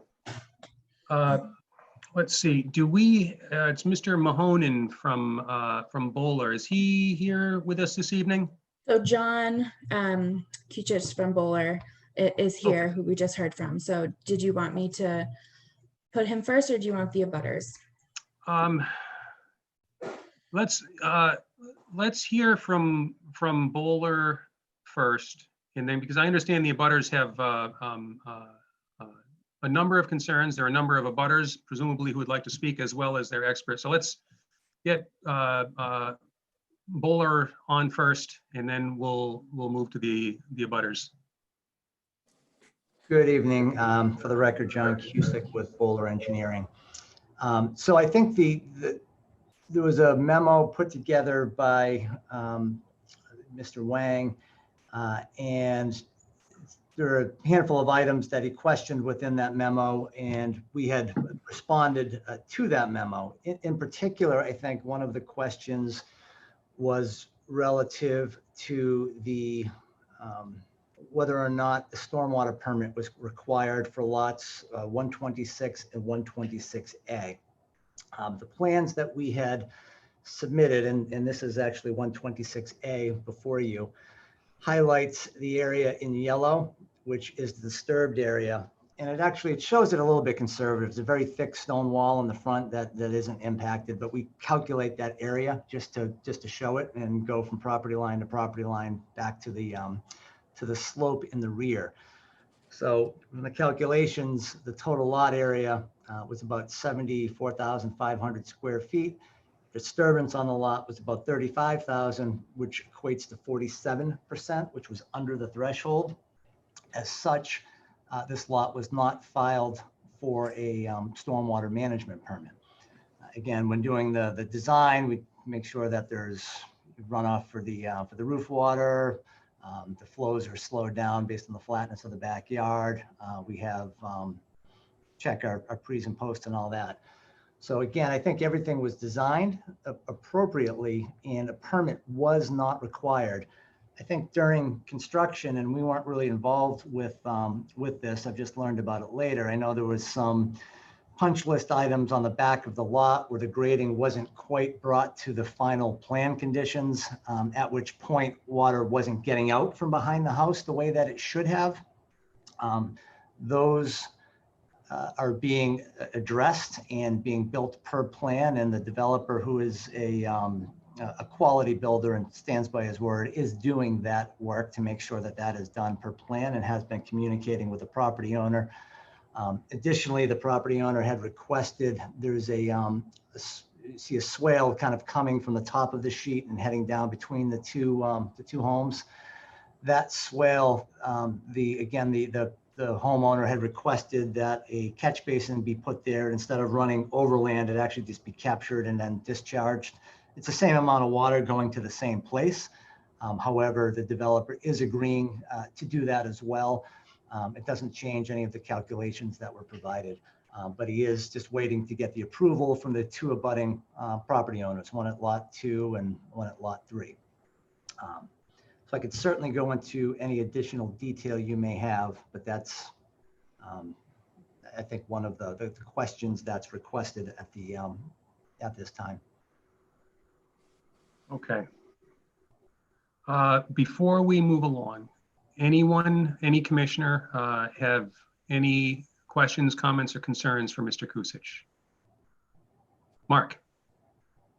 So in looking at this plan, the back of the lot line is not shown. It goes significantly further back, correct? That's correct. If you look at the, there's a key map up to the right. You can see it shaded back in that area. So it continues back much further. I see that. But the layman's eyes, if you take a look at the picture that's here, you would certainly say, wow, what's been disturbed far exceeds what's on the lot, unless you see where the rear lot line is, which is not shown in this plan. Correct. Except if you look at the little tiny inlet there, inset rather. Yes. Yeah, so how far back from these contour lines here does the lot go? I mean, it goes to the to that yellow. Oh, how far back is the actual lot line? Yeah. Oh, geez. You know what? If I can try to dig that up while we're talking, I don't have that measurement with me, but it's hundreds of feet. If you zoom up, there's a leader right above the yellow. If it's right on the property line, you should be able to get a reading of that if we can zoom up on that. But I seem to remember it's about 350 feet or something, or 550 feet, 540 feet. Oh, okay, 544. Yep. So it's quite a distance. It is, yes. And it gets flatter as it gets to the top? I believe it does flatten out towards the top, but it does slope up as you get in there. Yeah. All right, thank you. Anybody else for Mr. Kusich? Okay. It's just trying to think. I guess it'd probably make the most sense to start off with Mr. Wang, who prepared the correspondence that Mr. Kusich referred to. Yeah, Ben, if it's okay, I think having both Denise Eddy and Dr. Wang, because Denise has been the one who's been kind of spearheading the discussion. Perfect. If that's okay with you. Okay, Perfect. so I will do them both. Great.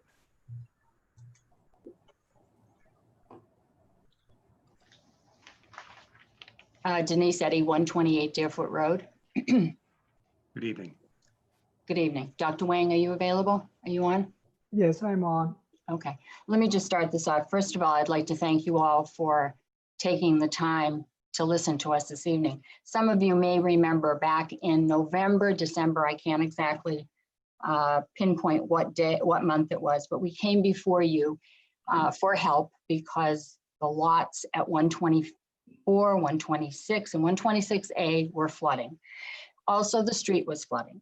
And at that point, my driveway was flooding because the water was traversing from 124 to 126 to 126A and then on through the stone wall onto my driveway. At that point, you sort of told us, you know, which made sense, that you didn't have any control over those lots for conservation and to go to planning and to go to the Board of Selectmen, which we did. By June, our situation was worse than it was earlier when we came to see you because of the spring rain.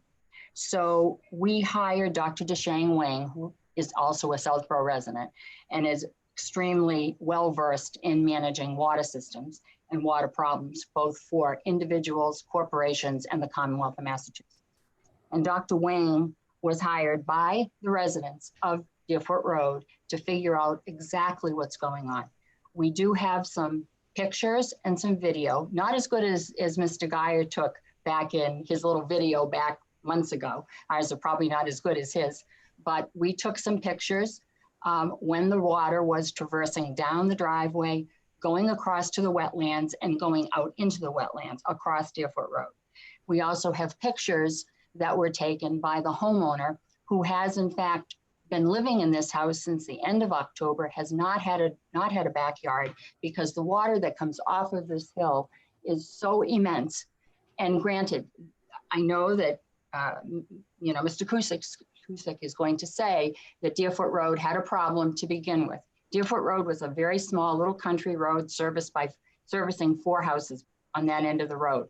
And granted, we might have had a little bit of a water problem, but not what we are encountering now. After we hired Dr. Deshang, we found out that maybe in fact, we should be coming to conservation to help solve our problems. And I'm going to turn the meeting over to him because he's the expert and that's why we hired him. Dr. Deshang? Yes, thank you, Denise.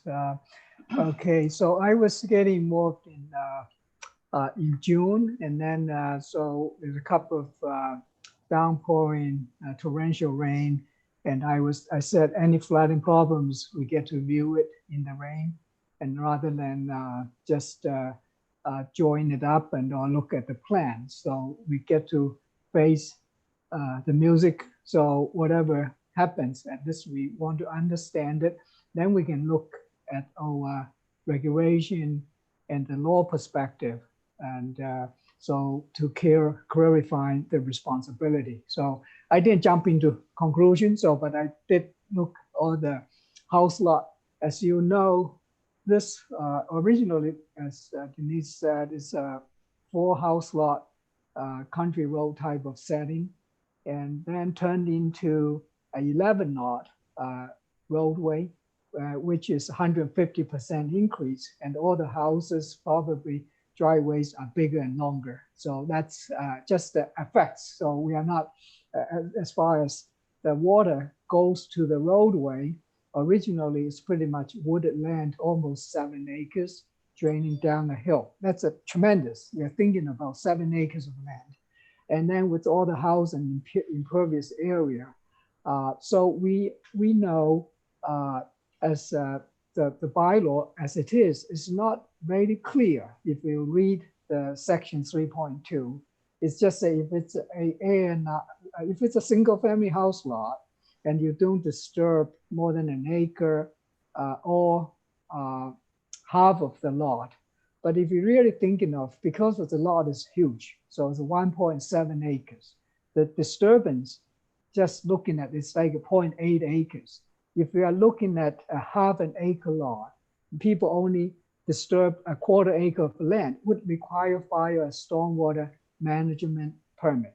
So I'm not just saying, so that's what, but if you're looking compare with here, so the severity of disturbance, there's no comparison. Very few places I have seen like that. So in addition to the disturbed 0.8 acres, you still have, 0.9 acres of hilly site in the Class C soils, very silty. There's a lot of runoff coming down. And in addition to that, so some of the area, even at the down gradient side of the roadway, and it also drains back. If you're looking at the gradients, there's a fill for the septic system, or direct the water back toward the roadway originally would flow away downstream, down gradient of it. So so I don't think the neighbors is wiring or making troubles. And as I understand, they have supported the purchase of this land to making into a residential subdivision. I think it's a very good face bill and toward the development. So it's not definitely their will not to stop or to making troubles for it. And I also know Kevin, so Gibran, and he's really a very responsible, well-known developer in our community, and so in this area. And I believe so. The Brendan himself is probably would be continue the legacy and to be a responsible developer here.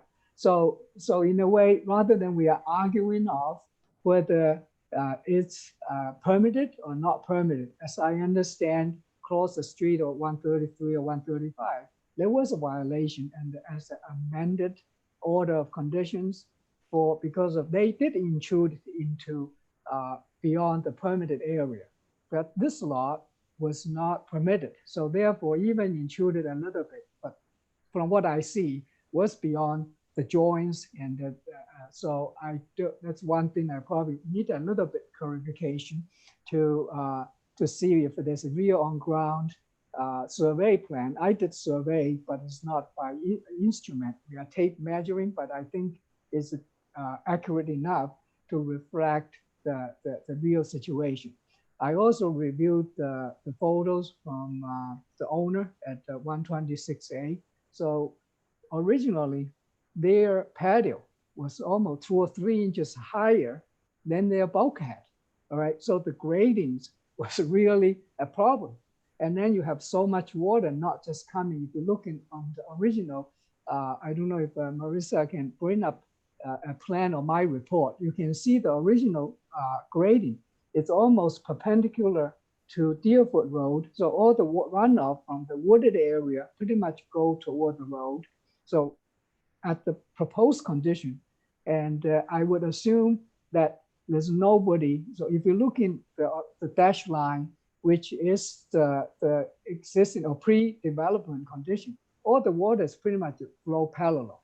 But if you look in the proposed, the gradings from 126 is directed towards 126A. So that's pretty much changed the setting, in my view, for half of a lot disturbance. It's basically directed all the water, joined them together.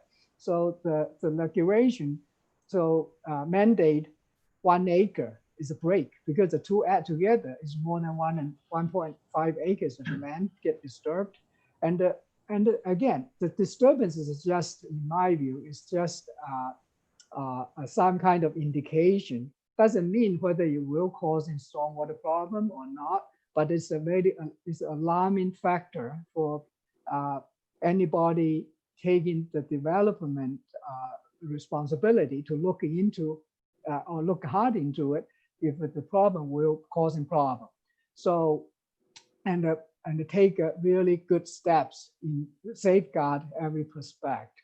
So if you're looking at the houses, so right now all the water, so coming from about over 2 acres of land, and this house pitching toward the back, the house pitching, so they come in all to this backyard.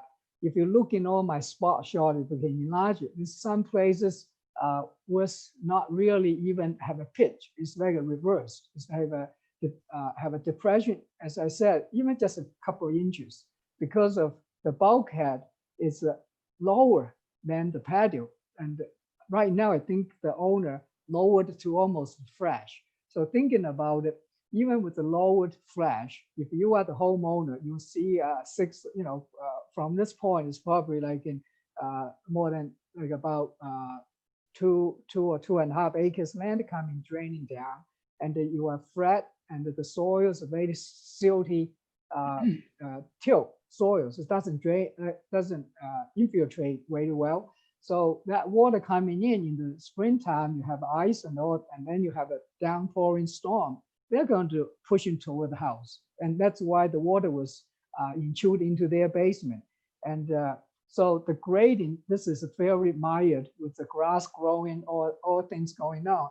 I still feel it's still not 100% that the water will not overwhelm and getting into the patio area and get even intrude into the bulkhead. So that's the real actual problem. And I appreciate it. I talked to John and on the phone last week. So they are taking the step to put in the 2 drains around the property on 126 side to at least to catching the water, and which is supposed originally under existing condition or stay on that side and then putting into the drain line, getting on. But this land is lower and with still tremendous hill from the top of the hill coming down, still coming down in a good amount. I was proposing in just a very shallow interception drain around the top of slope of the cut, and then direct it around the house and get into the side of it, so that will not flow directly toward the house in case of because this slope is very mild to start with, and with some construction errors or some changes, that water doesn't drain well, then you get some problem. So that's what, in addition to the middle drain, I proposed another area or yard drain in the low spot, and so just to catch in the water. And if or at least it doesn't feel it's a significant of a work to do. It's don't need a very deep, even just 6-10 inches of deep interception swale around the top slope, which right now is way open. So coming around it, it will help. So this is just a solution-wise, because I believe, I told John too on the phone, I'm coming here, I'm not trying to play as I'm an attorney and legalism to really trying to either argue off or argue it on. I think as a design engineer, most times it's a designer's type of work, and I would encourage the process from the board consideration is to find a really safe solution for the owner. So this is the one. And also on the road, as I just mentioned, there's so much impervious change of land, so much water getting to the road. I was literally there. The water is really like running like a river. And so think about it, if you are living on the street and you are driving in that kind of condition in the evening, so if you happen to have some kind of car accident, who you will go to hold responsible for? I think we are here, we are working for the residents as we for ourselves and also for the town. I'm just questioning, this road is going to be paved, but I haven't seen real hydrologic analysis for the roadway. It will handle all this change, 150% increase in house lot area. It will handle before even say whose responsibility.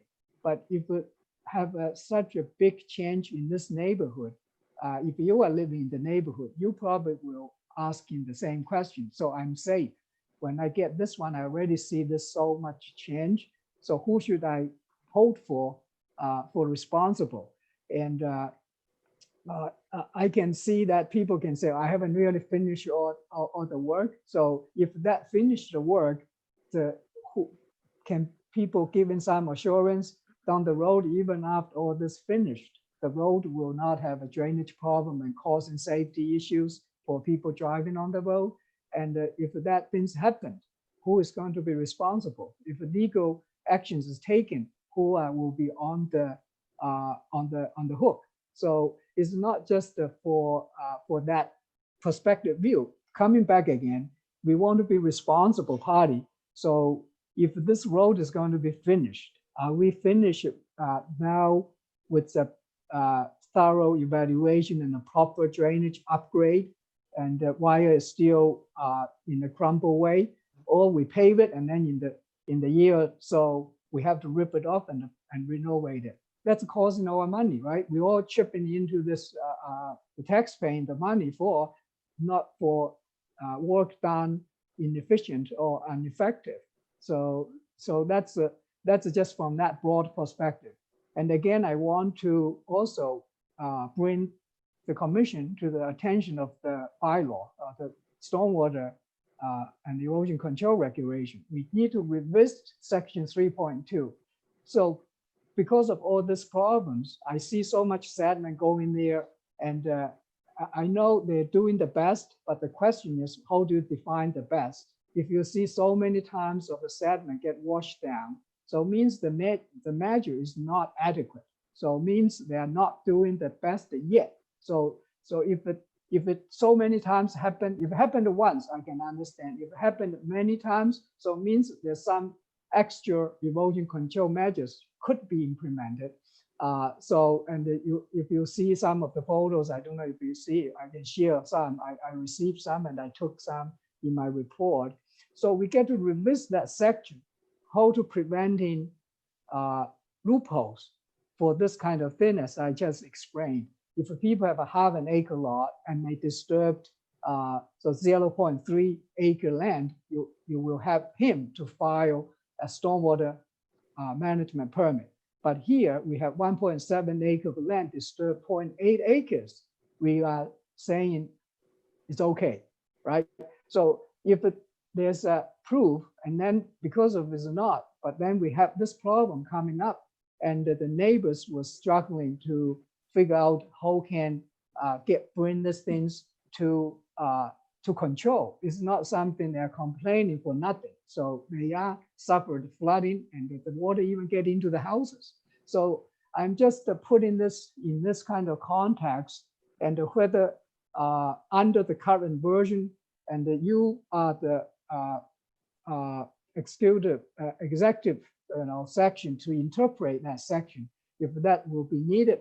But again, when we say the permit is needed, it's just a starting point. Our point is to protect our residents, protecting our town for a better position for a long run. So with all that said, and with this proposed remedies I have, and I just hope we can work out and really first solve that problem and probably patch the loophole in our regulation to some degree, because otherwise this will keep coming back, haunting on us. So thank you. Melissa? Thank you, Mr. Wang.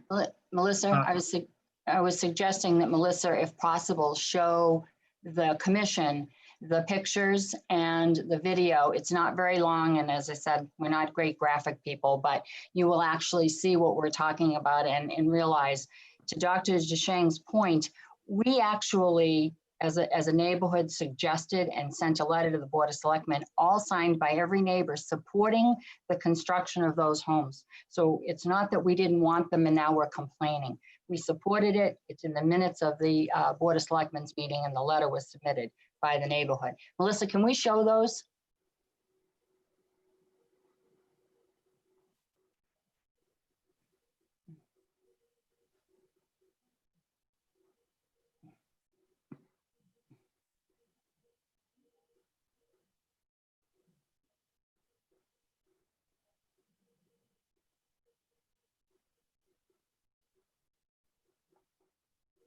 That's the backyard of 126A. That's the swale that they're speaking about between 126A and 126.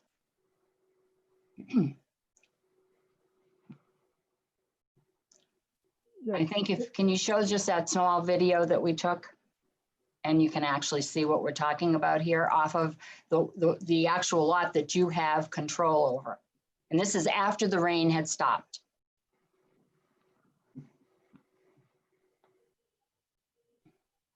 And I think we have just one other that's very quick, but if you don't want to look at it, it's fine.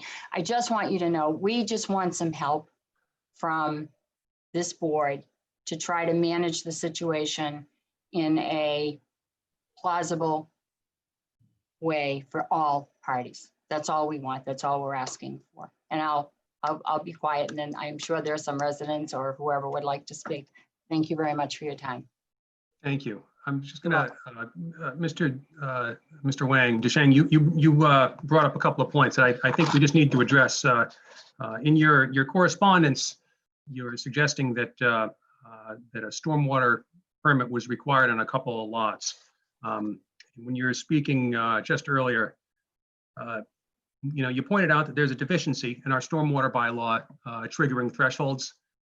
That somebody with a half acre lot, the trigger is a mere quarter acre of disturbance, compared with somebody with a 1.7 acres, it's 0.8 acres to trigger it. And it's something, you're absolutely right. It's something we're aware of, and it's something we don't particularly care for. Similarly, you were talking about how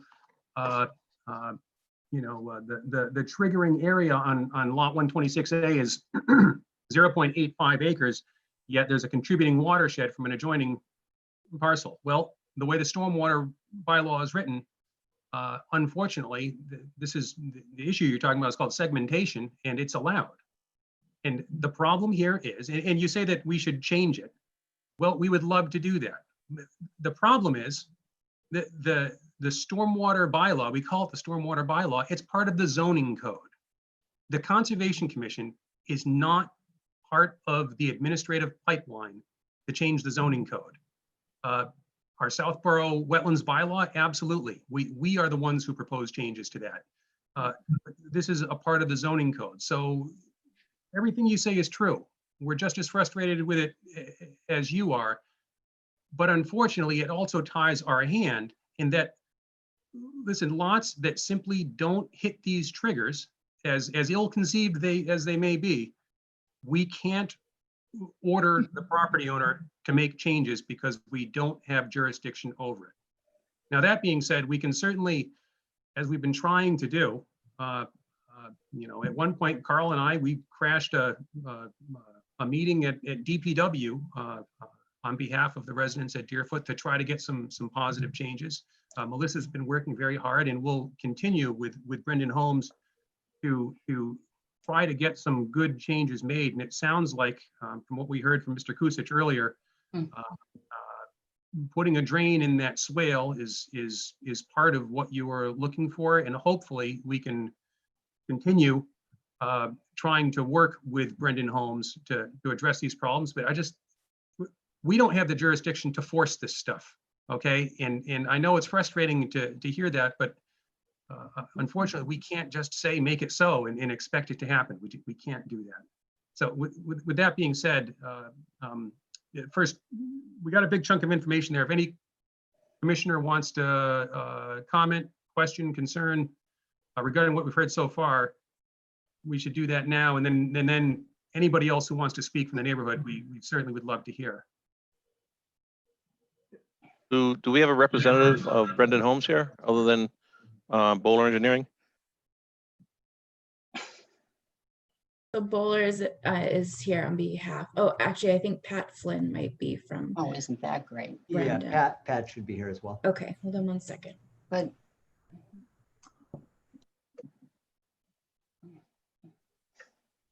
I mean, I just want to hear if they have any, appetite to, make, drainage improvements that can improve the situation. As you were mentioning, Ben, we can't force their hand, but we can, ask them nicely and see if they can respond in a positive manner.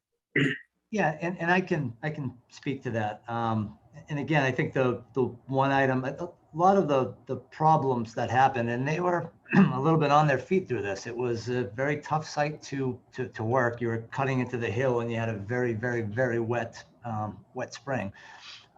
So they were working hard to try to manage the site to the extent that they could. And I think they were being responsive to that end.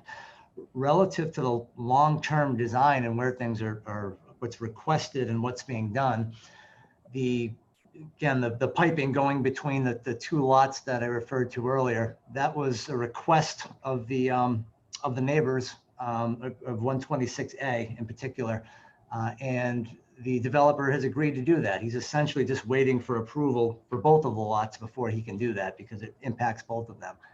As soon as that comes, he's committed to doing that at the request of the neighbors. Approval from whom? The two neighbors, lots 2 and lot 3, because essentially you're The putting owners? the owners of those two lots, because you're putting that drain right on the property line, and they now own those properties. So as soon as they sign off on that, he's willing to do that work. And then similarly behind lot 126A, which was lot 3, the area was a little flat back there during construction. They're finishing that to make sure that it drains the way that it is intended. So I think the improvements that have been requested are being done in that regard. I think just a lot of the issues that were seen during construction are stabilization issues that did not help. It was just a tough site. Mr. Kusic, can I jump in for 1 second? Just, Certainly. I mentioned just a little while ago that Carl Geyer and I showed up to a DPW meeting. Were you the representative who was there from Bowler? I don't recall that. Oh, okay. At that meeting, Mr. Giblin indicated that because the road was in such rough shape, that when all of the work and the project was done, that he was willing to resurface the road. And I was curious if that offer still stands. I can't speak for him if whether he's doing it. My understanding is the road is getting resurfaced. Who's doing it, whether he's doing it or DPW, I don't quite know, but the road is getting resurfaced within the coming weeks. Carl, do you recall that conversation? No, I don't specifically remember. Okay. I don't. I really don't. That was over a year ago. Yeah, it was a while ago. It was quite a while ago. I don't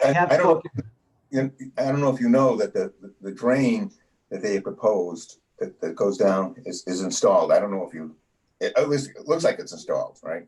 On the other side of the road, I believe. Yeah, it goes under, the one that goes under the road and then down the hill. Yeah. That I'm aware of. I'm aware of, yeah. Yeah, that is the drain.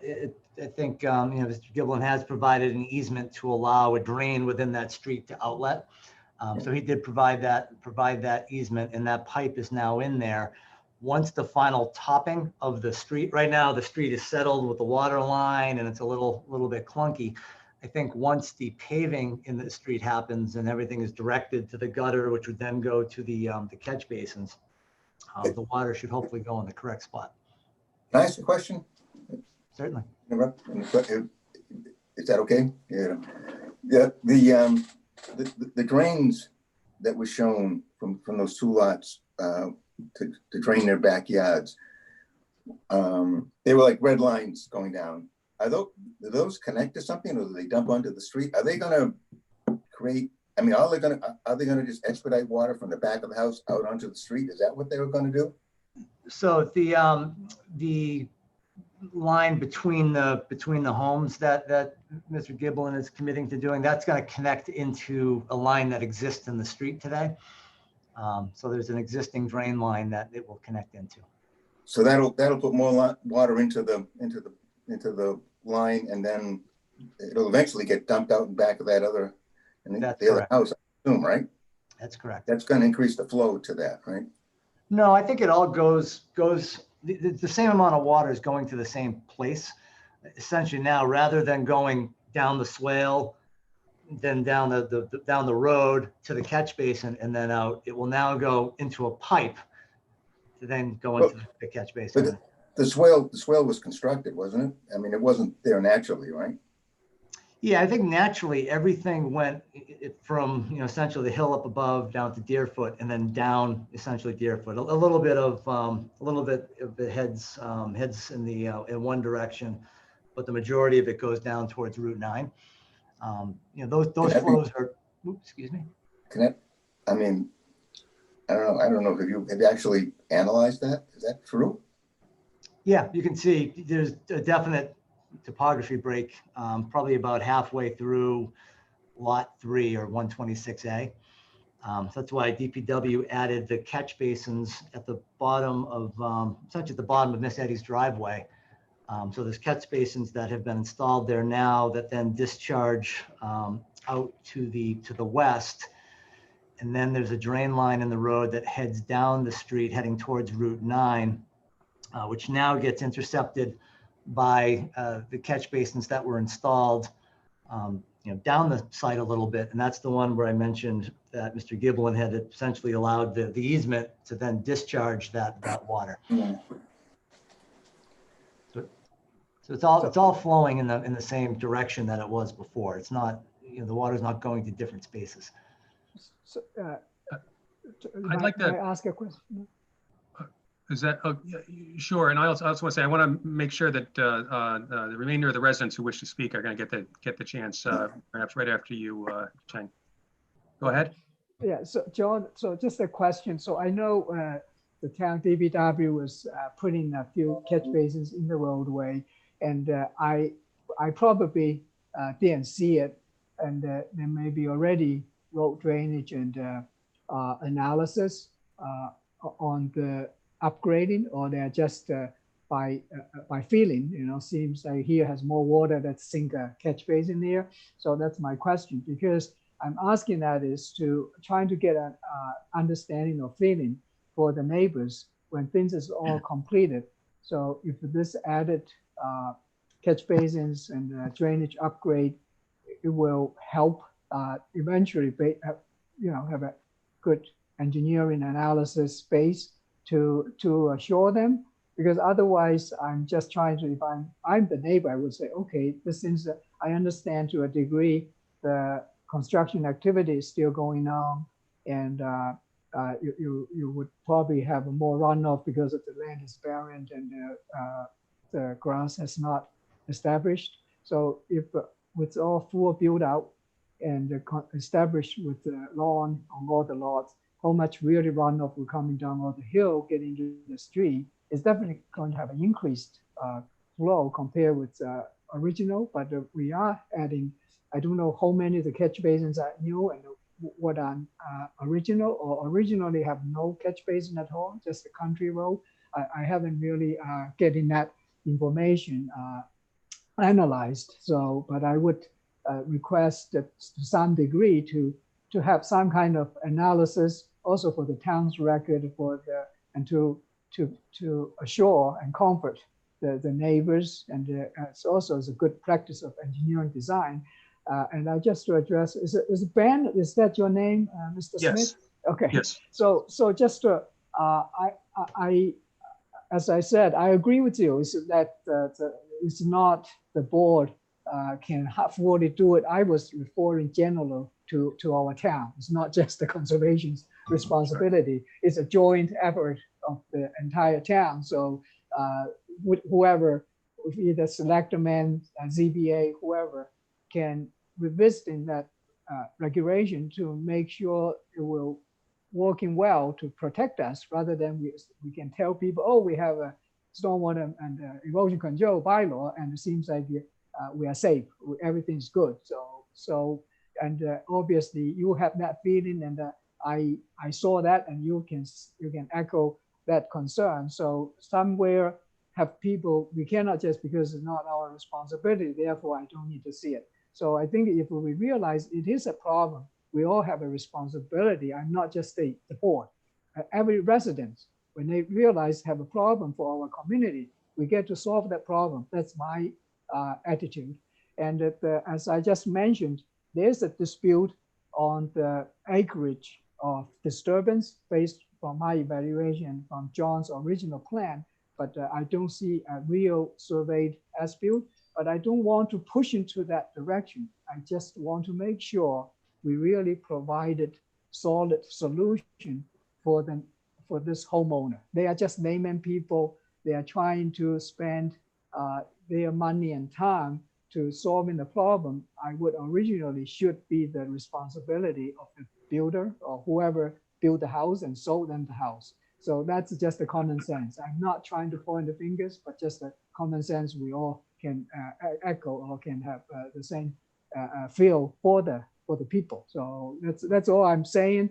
But as I said, I'm not an attorney. I'm not trying to push into any direction, but definitely it's my duty, and it's also the homeowners' will. They want to see their new house and be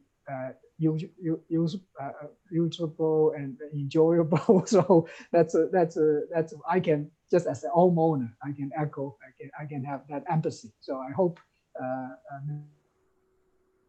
Okay. I have one question, Ben. Can look into One that question. perspective. The question I have is, when I know they're waiting for the neighbors to agree on, I guess, allowing this pipe. Do we have a timeline as to when they're going to have this happen? Because we're in a pretty dry spell now, except for the, once in a great while thunderstorm that may roll through. It would certainly be good to get this thing done soon, before we have tropical storms roll in here and we get into the fall and that sort of thing. Like let's get this pipe in. Am I unmuted? Yes. Good evening. I'm Pat Flynn, Brennan Properties, project manager over there. I just want to confirm, yes, the town is repaving the road. We have gotten approval from 126A on the plan. I am still waiting on approval from 126. Tentatively, right now, we're scheduled to do the drain and the grading on the backyard on Monday, but I need the approval from the homeowner at 126 still. As far as 124 Deerfoot, that is going to be fully stabilized and completed by Wednesday this week as well. Thank you very much, Mr. Flynn. It's important, we gotta hear from other folks on Deerfoot who'd like to speak on this. Sorry to keep you waiting for so long. Melissa, is anybody in the queue waiting to speak? Yes. So it looks like Lisa Dunderdale and Marguerite Landry. So I will allow Lisa first.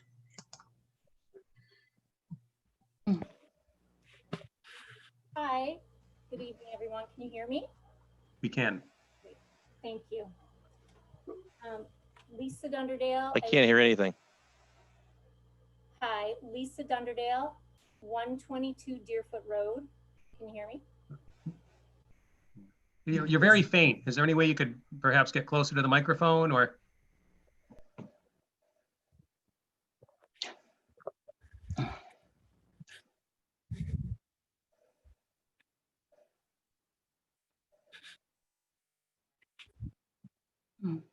We're not hearing anything. Can you hear right me now?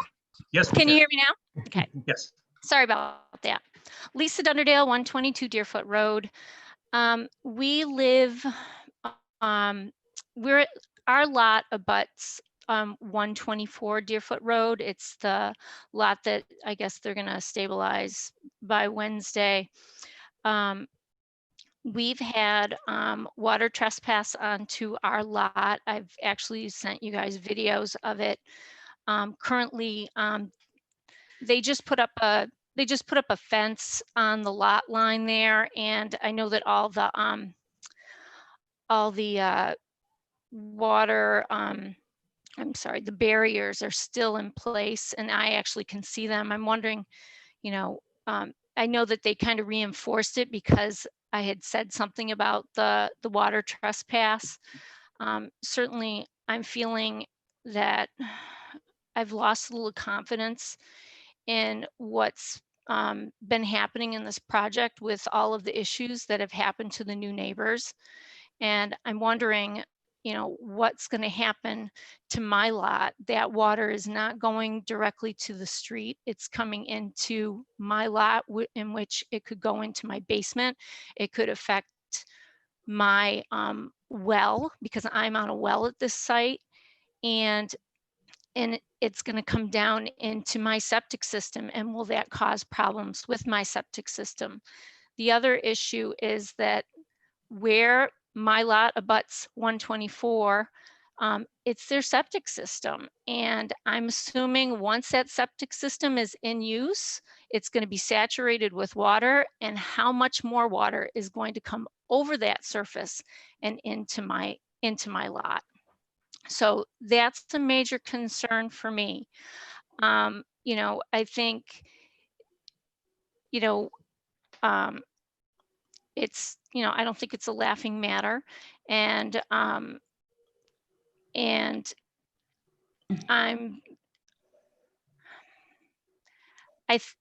just wondering, you know, I don't think they've sold that house yet. And I think the builder needs to be responsible for that. And we need to understand what's going to happen on my lot.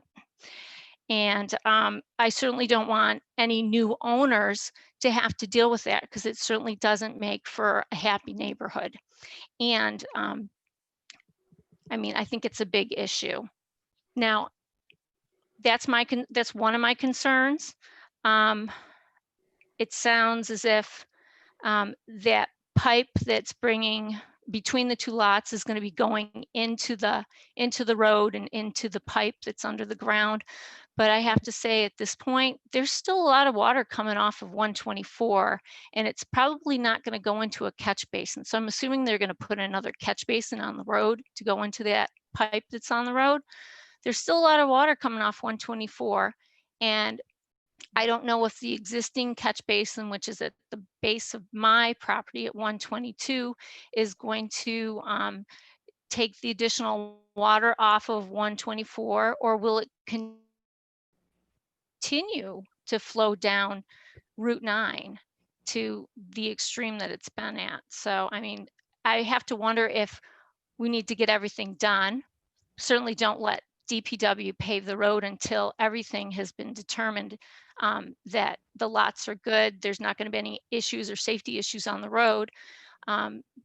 So I think we need to really take a look at the overall picture as to what's going to happen. And so I'm assuming, will the commission be talking to DPW about the drains and the paving of the road? Or is that someone else's jurisdiction? Yeah, the best that we can do is ask nicely. Okay. And, I wish I could tell you that we can, pick up the phone and call Karen and instruct her to, to give her a punch list and get it done. But it unfortunately, we can't do that. But we can, Melissa is our eyes and ears out there. And, we can relay a request through Melissa. I believe you come in contact with Karen pretty routinely. Is that correct? Things are a little strange right now, but Yes, that's correct. yeah, especially in terms of the timing of the paving and any other drainage work that is either going to be done in the street or needs to be done in the street. We can make the request, but we can't issue a requirement or something like that. So we is can it, certainly- yeah. Go ahead, I'm sorry. So is it the commission that gives approval to the builder that they can go ahead and sell that lot? I mean, I'm trying to figure out, when do they get the okay to allow someone to purchase that house 124? I want to make sure that the drainage is going to be fine, and how's it going to affect my lot, because they still have barriers up. I know that we've had issues. They kind of reinforced everything, and I've seen water come onto my lot. Yeah, we're not able to stop the sale of a property. I mean, properties oftentimes get sold before the construction even begins. It's sold right after the subdivision takes place, for instance. So we can't stop the sale of the house. I'm sorry, Carl, did I see your hand up? We do have to issue on that lot, a certificate of completion. Okay. Right? That doesn't stop the sale. No, All right. well, no, but it would file, it's not good to buy a house without a certificate of completion, let's say that. Yeah, good point. Oh, well, I think a title search, that has, we've seen it where sales have been tied up because there hasn't been somebody finds that there hasn't been a certificate of completion, and we have to scramble to get one sometimes, right? Mm-hmm. Well, I would hope that the commission would think about when they're going to provide that certificate of completion, because of all the issues that we have seen on this project. Yeah. Thank you for your time tonight. Thank you very much. I have one more may, question. If I may just echo for the neighbors at 122 Deerfoot Road just raised the issue. So that lot does hold a conservation stormwater management permit. So it means they have to meet all the standards. Just by looking at the right now what's happening.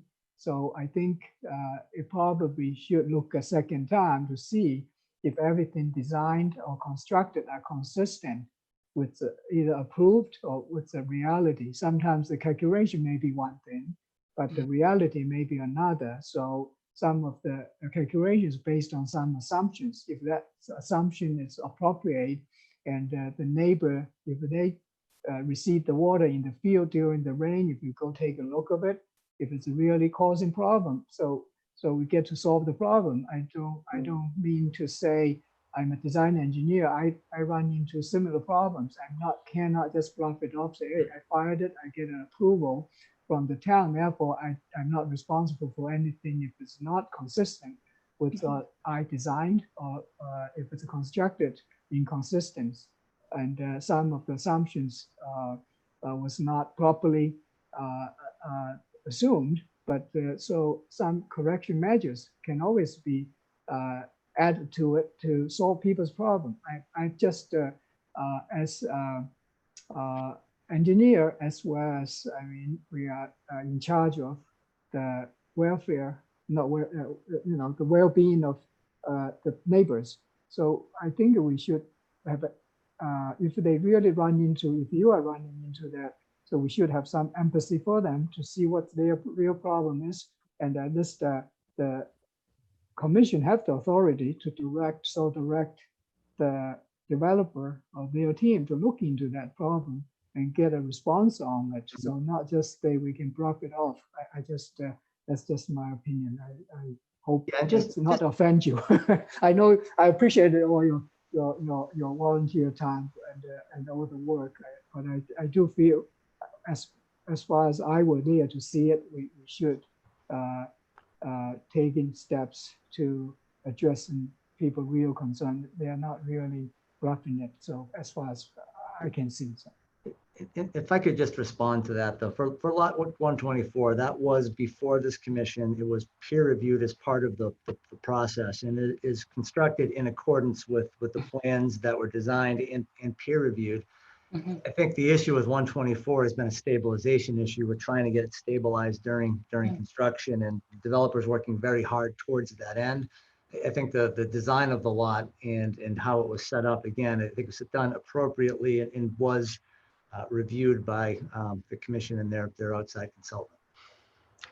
Denise Eddy, my concern here, and I understand what John is saying, but my concern here is once that lot is done, as Mrs. Dunderdale said, once its lot is done and it's conveyed to a buyer, and Brendan Holmes is gone, because Brendan did tell me he is not planning on finishing the last 2 lots, but he's planning on selling them and leaving. He's done with Deerfoot, which means that we're going to be left to our own device to figure out and go to a brand new owner like 126A. And what do? Go to a brand new owner and say, listen, you got water problems here. And I understand the orders of condition will go on to the purchase and sales, I would assume. So what do we do in that situation? Because he told me last Monday, point blank, he said, I'm not developing the last 2 lots. I'm leaving. I'm finishing 124 and I'm out of here. So, we're going to be stuck once he's gone. And I think we should have some sort of a commitment that if this isn't solved and he conveys 124, he's got to solve the problem. I would think, I would hope. That's what I'm hoping. We have permits on 124, correct? Yes. So we've got teeth on 124. Yeah. We can issue enforcement orders. We can issue fines, fines that go day to day. So for that lot, it's difficult for the developer just to turn his back and walk away. We can block the sale of it. So we've got some teeth on that lot, just so you know about that. Thank you. I do. There have been some questions about the certificate of completion. Just so you know the process on that, it's a pretty formal process where they have to apply for a certificate of completion. They have to submit an as-built drawing of what was physically built on the ground. And we go through it very carefully to make sure that what was built was what as Mr. Kusich described it, the exact thing that was designed and presented to us and demonstrated to work. I mean, it's a formalized process. It's not something that just happens by accident. So, and because that order conditions runs with the deed of the land, when they go to get a loan and try to pass papers, you have to pass some papers by cash. That'll be blocked. That is essentially a lien, and it has to be lifted. Do we have another abutter in the queue waiting to speak? Is that correct?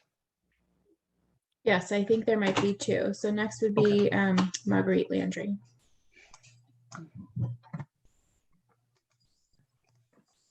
Got it. Hi, can you hear me okay? Yes, very well. Okay, great. I'll make it quick. I think that about 25% of this problem could be solved right now if there were a second catch basin in between the two existing catch basins. There's 400 feet exactly between those two catch basins. If there was another one at 200 feet, it would save a lot of flooding running into that road and would, I think, be much safer. And I wish there were a way to make that happen.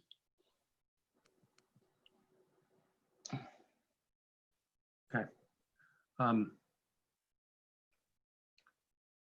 right, do you want me to? Sorry, go ahead, Melissa. Sorry, there's one more. I didn't know if you wanted me to do that now or to wait. I just wanted to respond to Mrs. Landry. You know, that's certainly a request that we could make to DPW. You know, 400 feet of gutter flow is it's a long stretch, and you know, it sounds like an appropriate situation to put a catch basin in. So that's you know, a request that we can put into DPW, especially prior to the road being paved. This is the time when it would be done. You know, something as simple as a drop inlet. It's not a huge materials cost, a little bit of a labor cost, but it would be great to get that in to take care of the concerns within the roadway. So, thank you. One other question? Yeah. Something that came up, now I'm always confused about this, is across the street from 124, it's probably two lots that they're using as a staging area, right? That they've used for staging. Are those the two lots they're not going to develop? They've decided, I mean. And that, to answer your question, Brendan told me last week that he is not going to develop them. He's going to sell them. Yeah, I don't know if we want to find out from them what they plan to do to, if they're not going to develop them, that's fine. I mean, that's their choice, right? But how they're going to leave, how they're going to, I don't think we have stormwater permits on those, right? They've never applied for stormwater permits, right? No, and actually, those two lots right now is actually one large lot. They never split that big one into two. Is it over an acre? No, where The two they're lots together? working, The two no. lots together, are they over an acre? It's one large lot. Over an acre? Where they're disturbed is not, no.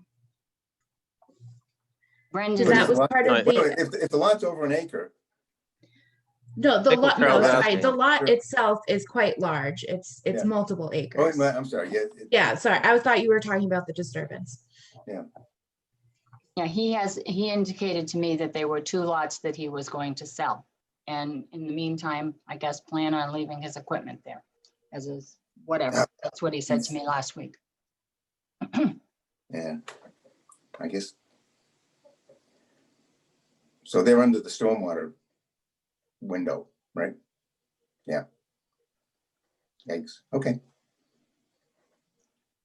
next in the queue. Next is Rich. Hi, everyone. It's Rich Galuggi at 126A. Can everyone hear me? Yes, very well. I know our lot 126A is kind of front and center in all of this, and so I figured I'd just add my 2 cents. Yeah, we moved here in October, and I guess we really didn't envision ourselves being on a Zoom call with conservation at 9:50 at night. But at the end of the day, you know, we're looking to just have a usable. Neither did us. Yeah, Mark, I was going to say the same thing. We're just looking to have a usable backyard, and you know, just some of the points that were made earlier. You know, I think it was said that we requested the catch basin and drain on 126 to intercept the water. You know, obviously we requested it, but I think it's also something that needs to be done. I think, you know, taking that water and putting it underneath the street will, you know, help both with the water on the street and our yard. And Pat Flynn is coming here tomorrow to discuss the grading of the yard, you know, to hopefully get it correct and move the water in the directions that, you know, they need to be to fix the problem. Dr. DeShang's report for the yard is pretty involved. So that's something that I'll have to bring to Brendan's attention to see if those other measures are needed. But at the end of the day, we're just looking to fix the problems here. It's obviously water is, it's a big issue, and, we want that drain, like Carl said, that project done as soon as possible so we can just kind of get things moving and finally have a yard. One point I did want to make, just because it involves my personal home and my, what we've been living in since October, is the fact that Mr. Kusich has a number of opinions looking at a site plan, et cetera, regarding this lot. And I know for a fact he has never stepped foot on this property since at least October. So, it's just a little frustrating on from my perspective, hearing someone speak about the issues that we've lived through, having never physically been here and seen anything. So, thank you, and hopefully we can solve these problems. Thank you very much. Before we do anything else, Melissa, is there anybody else with a hand up waiting to speak? No. There's not. Okay. Anyone on the commission have anything more that they'd like to add? We heard at one point that there was definitely runoff going into the wetlands, but I've also heard in some of the previous discussion that there wasn't. Is that settled, whether there was significant sort of sedimented runoff going into the wetland? I think Dr. DeShang can speak to that, because he was there with that torrential rain and all of that silt coming down off of 124. Dr. DeShang?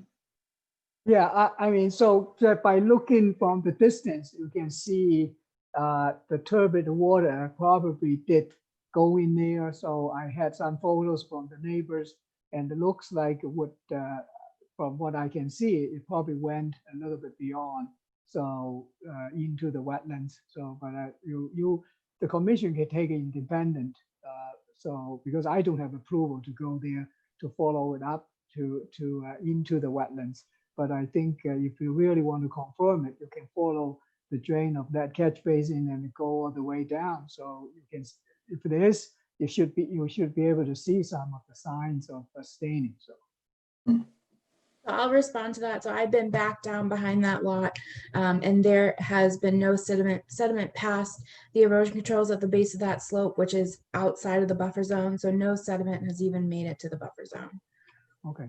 Yeah, that's not to dismiss your concern. I mean, right. the discharge of turbid water is a red flag to us. And I know that prompted Melissa to immediately go out to the site, speak with Brendan Holmes, and get additional erosion controls put in place to mitigate that issue. And I know she's been staying on top of Brendan to make sure that those efforts aren't relaxed, and that in particular, the protection of the wetlands, that's sort of that is definitely our purview. And I know Melissa is staying on top of that. Yeah, I just heard a comment in the presentation and wanted to make sure that we double check that. Thanks. I just want to thank you all for taking the time. It's late and you have a large agenda. I understand that. And I just want to thank you for taking the time to listen to us, because certainly we're not on the agenda other than just looking for some help from you. And I appreciate you taking the time. Thank you. Yeah, thank you. I support the, Ben, I definitely agree. You request to the DPW to add another catch basin in the street before they pave it. So that would be a great contribute to the neighborhood. I do know that the Board of Selectmen has weighed in and have said that they wanted to put us on we are on their agenda, but they wanted to hear from both planning and conservation before they spoke with us. It was their intent to hear what the other boards had to say. And so I'm sure they'll be looking to see what you think and what planning thinks. It's certainly supportive of the of an additional catch basin and a 400-foot run of gutter flow. I'm absolutely supportive of that, and I'm very hopeful that Brendan can secure an agreement from, I believe, 126 is the remaining party to get that, the drain put in between the two properties. Yeah, and if I could ask, if supposedly 124 is gonna be stabilized by Wednesday, maybe if Melissa could go take a look on Thursday, see how well stabilized it is. Well, we're waiting for a rain. Yeah, I think we Well, need yeah. rain. Well, you can, yeah, well, look, there may be some obviously, you'll be able to see whether they've made a good effort, and then the rain will be the proof, right? That's the proof in the pudding, right? But, yeah. Because I think We'll the see loom owner, and grass seed. right, and the owner Yeah. of 122 has a very valid point. If she's getting water that's traversing down into her yard, that's a big problem. And, certainly we don't want to start off on a bad note with whomever he is going to be selling that lot to and say, wait a minute, you own this lot now, and guess what's happening? That's not going to make for good bedfellows at all. All right. Thank you all. And thank you all very much for coming in tonight. And Thank you. Thank you, Dr. DeShane. We appreciate it. Thank you. I hope we'll end of the result, everything will be all good and be happy in a big neighborhood. Thank you very much, everybody. Appreciate it. Good night. good night. Okay. Hey, folks, before you move on, I'm gonna drop. I'm feeling really under the weather at this point, so I stuck it out as long as I could. Hope you feel better soon, Mark. Yeah, I hope your test comes back negative. Yeah. Haven't felt this bad since I had pneumonia in 1992. Hey, Mark, can you let us know if you get how your test comes out, positive or negative, Yeah. Just let us know. Anybody had a test? What's that? Has anybody here had a test? No. Yeah, I have. I've heard it. It's a wonderful feeling. Actually, I started laughing because it was tickling. Yeah. But it makes you realize how much everything's joined up back there. Ears, nose, throat. Not to eke anybody out, but I had a procedure because I had a lump in my neck here where they took a tube with a camera in it and put it up my nose and had it come out my mouth. So this was no problem. Did they give you the video? No. No, but there's not much left. You guys got it all set up, so I'm gonna drop. All right. I hope you feel better, Mark. Yeah, thanks. Bye. Hi, Mark. And then Ben, before we move forward, I guess I just want to clarify kind of your stance so that I know the Board of Selectmen is meeting. Yes. And I'm sure they're going to be asking kind of for what our consensus was. So from hearing everything and hearing the both sides, it kind of sounds like the commission is accepting that they were under the 50% threshold on 126A. And therefore there is no SMP permit and no jurisdiction that we can necessarily help them with, but we are supportive of Bowler, working with the homeowners and DPW to rectify any of the issues. Yeah, and I if you could add to that, we would support the, assuming nobody disagrees, and please tell me if you do, but the installation of a catch basin, intermediate, a 400-foot run of gutter flow is, the engineering standard is an absolute maximum of 300 feet. And 400, it's just too much. Okay. There's country drainage and then there's country drainage. I mean, That's not country there anymore.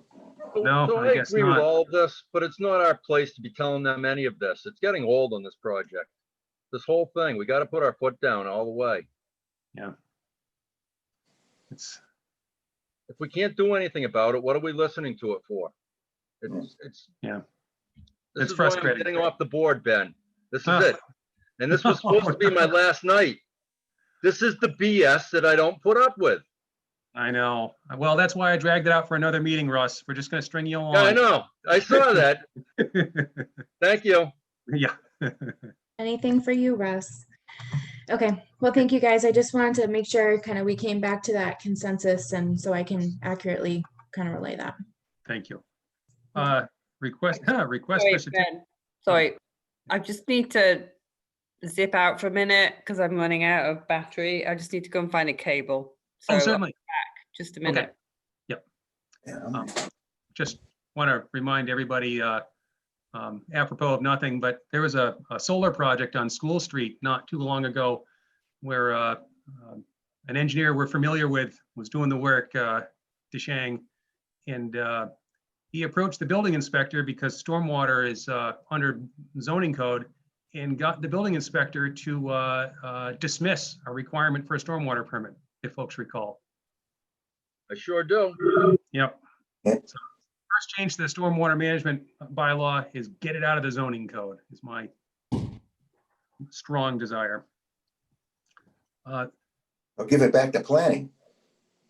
Yeah, or give it to planning, or you know, at least make an independent bylaw. Let them, they don't want this, so. Planning doesn't need anything more. I can't go on. I got to shut my mouth. Yeah, well, that would be a negotiating tactic, right? All right, moving along.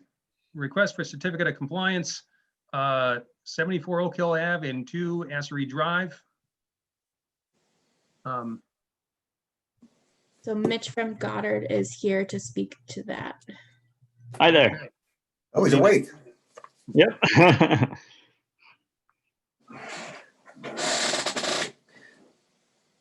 Yep. So would you like me to go over what we've been working on here? Yeah, just a quick presentation and highlight any differences between as-built and proposed. Sure. So on this lot, it was subdivided, and they ended up building a house to a Assery Drive. Thanks for that map. So they built that house, lot 1B there, and part of the deal was we were going to remove sediment and fill from the wetlands, and we were going to enhance the buffer zone there.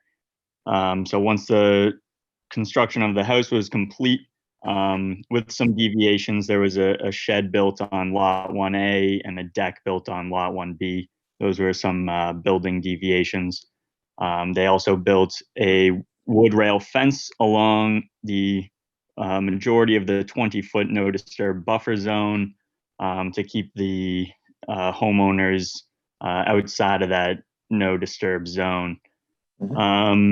Deviations from the plan also include an inability to eradicate the invasive Japanese knotweed from the southwestern, or from the western portion of the site.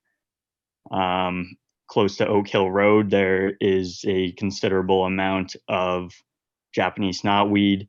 It has not affected the majority of the plantings that we put inside the enhancement area. So we do believe there is at least 75% survival rate for the plantings we placed in that area. That is all. Okay. Matt, have you had a chance to take a look? Yep.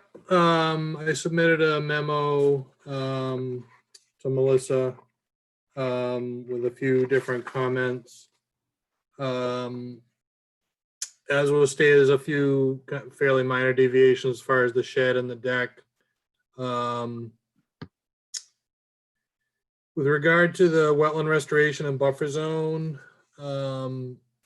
that was dated from the original permitting, and that had specifications that called out for the number of plantings of trees, shrubs, and ferns, both within the wetland and the buffer zone enhancement areas.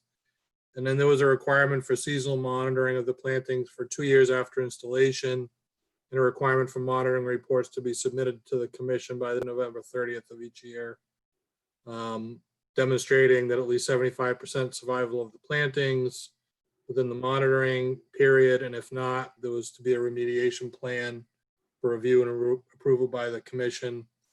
And there was also a requirement for submission of an as-built survey of the restoration areas to be submitted with a request for certificate of compliance.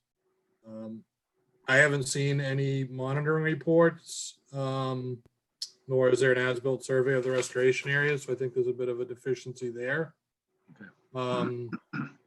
And then with regard to the 2A Assery Drive lot, although there is the split rail fence in the back behind the Assery Drive lot, there's actually an opening in the fence, and I observed dumping of yard waste just through the other side of that opening in the fence. So the fence doesn't really seem to be doing what it's intended to do. That's not good. Yeah. Yeah, so those are really the main things I think that probably need a little bit more discussion here. Hey, Matt, I have a question. I'm working, oh, am I on? Oh, can you hear me? Yeah, I have a question. I think Ben was with me when we went out there just a while ago. Mr. Crane's lot next door. There was some issue with some water going on to his lot. Do you remember this, Ben? Yeah, it's coming back to me. The guy with the tractor? I don't remember the tractor, but I remember the guy with the tractor. Yeah, there was water onto that lot, and they were supposed to do something to correct that, and I've lost track of that. I have no idea. Because we had a little discussion and they were gonna do something. I don't know, is that still an issue or has that been resolved? Because there was it made a big long puddle all along his. Yeah, I think that was resolved because then a butter complained about the one on the other side. And Matt, me and you went out. Is that the same? No, yeah, I don't think this lot necessarily abuts those, or at least I don't think there's a lot of synergy between those two issues. Put it that way, Okay. Carl. Yeah. Yeah, I remember this is Beth was with us. I think this is. Yeah. This is a Yeah, way I back. think Yeah, that's, crossover between the two. yeah. So I So think there wasn't that's, any. sorry. So there wasn't. So Mr. Crane, is Mr. Crane happy? I mean, does he have any issues with what's going on? Do we know? Is he still feeling like he's being flooded, or is he? Are you sure it was the Crane property? Geez, I'm working. I remember Ben. Help me here, but I think I think it was I don't think it Crane here. was. No. No, I think it was on the I'd have to go back other and look. side. I mean, we're talking over a year ago, probably 2 years ago. This is Yeah. back when Beth was here. I Yeah. recall that, and I recall a tractor, and honestly, those are the only details I can summon up. Yeah, so I think there were two issues. There was the direct abutter to 74 Oak Hill Road had talked to Beth and I about, he was looking to put an addition on the house and various things. And basically the whole back of his lot is wetland, and he realized that he wasn't going to be able to do anything, and he just kind of abandoned it. He's got all kinds of Japanese knotweed issues as well. Yeah, and then the abutter to him is the guy with the tractor and the fairly large lot. That the immediate neighbor to 74 Oak Hill had complained that the guy with the tractor was somehow altering. He's on the other side, right? Yeah. Yeah, he's And, on- and I we remember- went, and I remember Melissa that, and yeah, I that went was- and walked that lot. Yeah. And That we was a found different some issue. very minor things, but really there was, the drainage issues out there are because the house was built in the wetland, not Yeah, because. I think they were going to put a swale in or something to try to keep the water from going onto the Crane property, if I remember. God, it's a long time ago. Yeah. Well, anyways, okay. Okay, so I guess, Matt's letter, I think, is a pretty good punch list of what's required for a certificate of completion on this lot. We have some specific requests that were made in the order of conditions, and those, simply have to be checked off. In particular, an as-built of the mitigation area, the additional dumping through a gate in the fence is problematic. Doesn't even sound like a gate. Sounds like they just took the links out. Yeah. Right? It's not even a gate, right, Matt? Yeah, I don't think there was a gate there. Yeah, I don't know, Melissa, if you have those photographs or not. So they just took the rails out. Right? Probably. Yeah, I mean, there's that's a fairly large lot, and there's a trail that goes up in the back.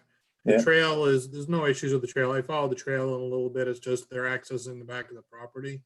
Yeah. But on the way out to the trail, somebody said, "Oh, here's a good place to dump our lawn clippings and things." Yeah. So I just have a question. Maybe could you try and point out where those yard clippings are? Because we went out there maybe 2 months back and removed yard waste. And took that out. So I'd just like to know exactly where I should check out for the yard waste again here. Well, do you know where the opening in the fence is? Yes, I saw that opening now. Yep. Yeah, it's right there. Okay. So if that is where it is, that technically isn't in the 20-foot no disturb buffer zone. Is that still considered, unacceptable in the order conditions?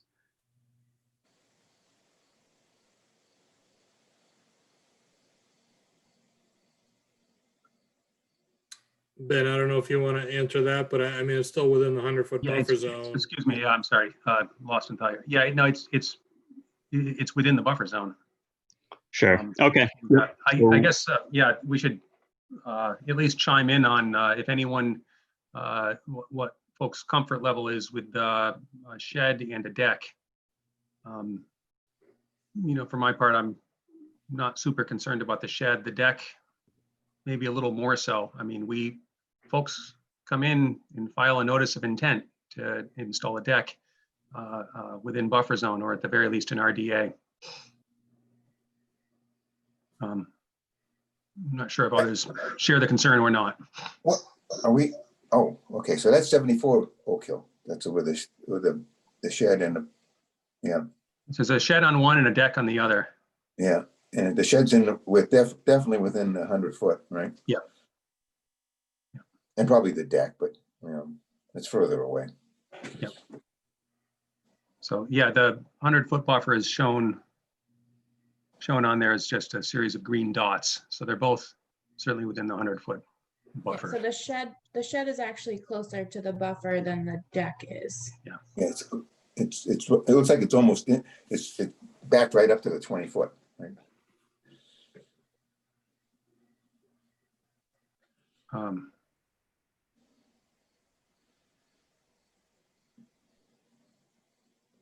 Anyhow, from my perspective, certainly the items that Matt listed in his memo is basically, it's a punch list of items that need to be taken.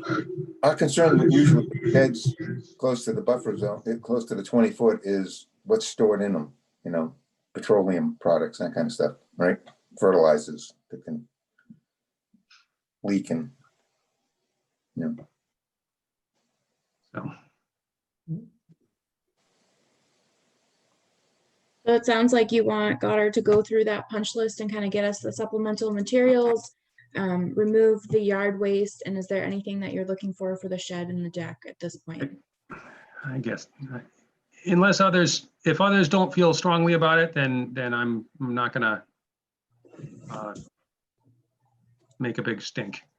But certainly, the things that Matt listed all came right out of our order of conditions, and that, wouldn't be the first time we asked somebody to move their shed.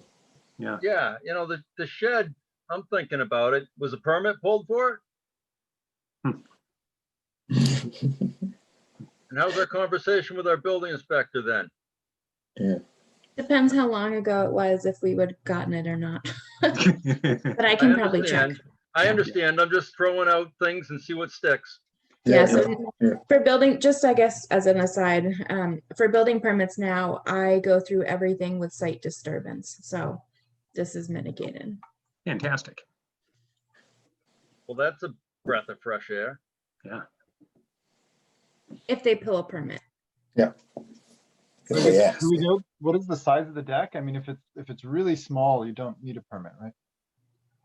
Or do you always need a permit? The shed, the deck would always need a permit. Yeah, shed. That's what I meant. I can't speak with it. What's the lower limit on a shed? It's like 5 by 5. I may have us confused with a different town. Maybe. It depends on the town. Some of them are 500 square forget. feet, and sometimes you need it for everything. Yeah.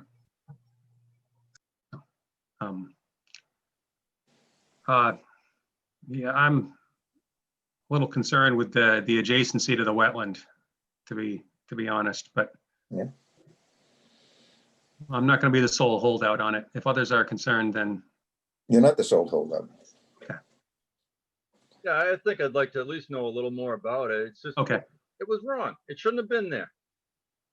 I guess I'd feel a little more sympathy if they pulled a permit for it, assuming one's required, and they got a permit from the building inspector. It'd be a lousy situation, but I'd sort of understand. I can check on that. I Okay. will check. Yeah, that's, were they trying to do the right thing? Right. Yeah. Okay.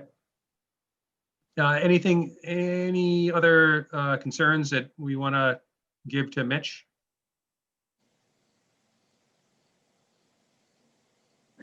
Okay. Okay. In that case, can I just go over the few things that I have on my list of to-dos here, just to make You sure I bet. got it all? You bet. So submit the seasonal monitoring reports is one. Number two, provide a detailed map of the restoration enhancement areas.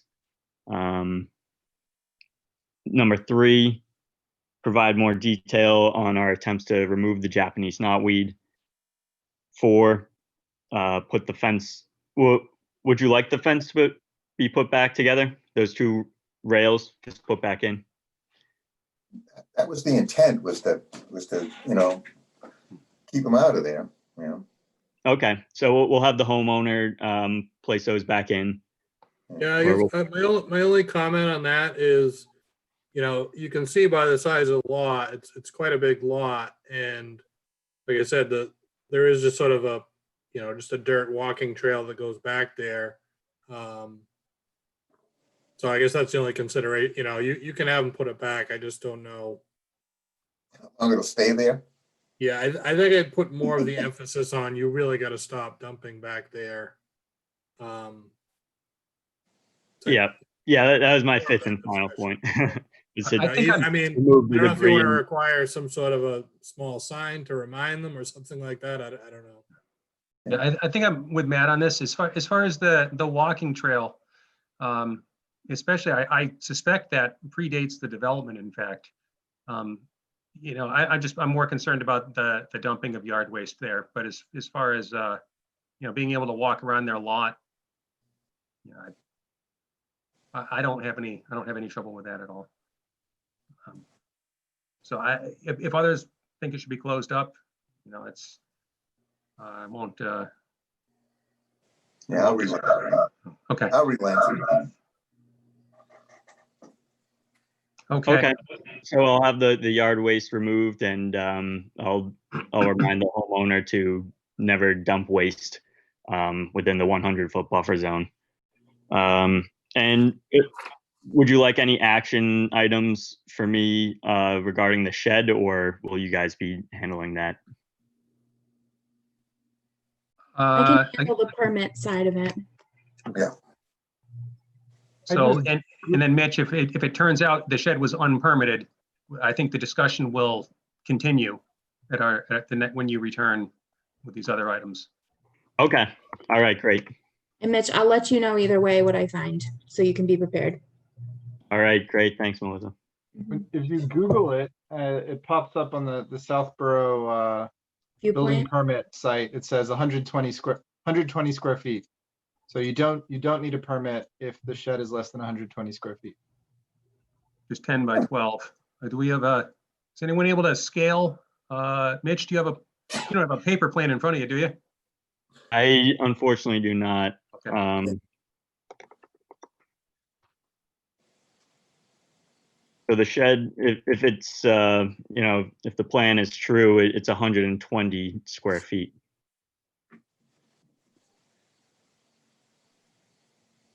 So it's at the line, right? Yeah. Inside diameter or outside? And roof overhangs. Don't forget the eaves. Yeah. I'm kidding. I'm kidding. Yeah. Actually, it says floor area. Now that I look closely, floor area not greater than I think if it's unpermitted, I think I would be looking for it to be moved further away from the wetland. Honestly, but Do you know the nature of the foundation of that shed? I mean, is it just sitting on some blocks, or did they like pour concrete? Like, what does moving it entail? I do not recall at the moment. I'm trying to pull up a picture of it to see if it's in any of my pictures here.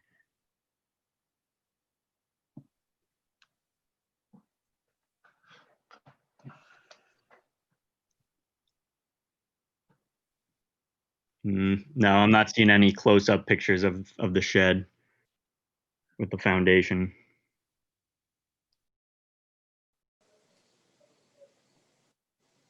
Well, I'll go with the flow with everybody else. That's where I kind of feel on it. Is there a foundation? Did I just hear that? It is unknown at the moment. That'll be the telltale. You were Okay. digging in right next to the 20-foot, right? Yeah. It is located right on the other side of the 20-foot. But that's what I'm saying. Digging right on the edge of it. I guess we need an answer to that. Sure. I'll Okay. re-inspect it, see if there's a foundation, whatnot. Thank you. Does anyone have anything else?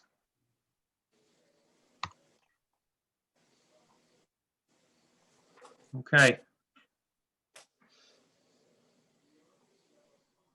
So it sounds like you know what you need, Mitch? Yep. I've got some action items that I'll address, and I'll let you know how those are going. Great. Well, thank you very much. All right. Yep. Thanks for hearing me tonight. Have a good night. You too. Okay. The agenda continues. 3, 7, and 17 Stonebrook, homeowners request for patio pavers under stairs. Yes, so I will screen share again. So I got a request from 3 of the homeowners in Stonebrook. So they were talking, to DePietri, who asked if they could have this installed. And he said to talk to us. So this is they put kind of a general plan of what it would look like. So currently this is kind of like the deck above and then the stairs.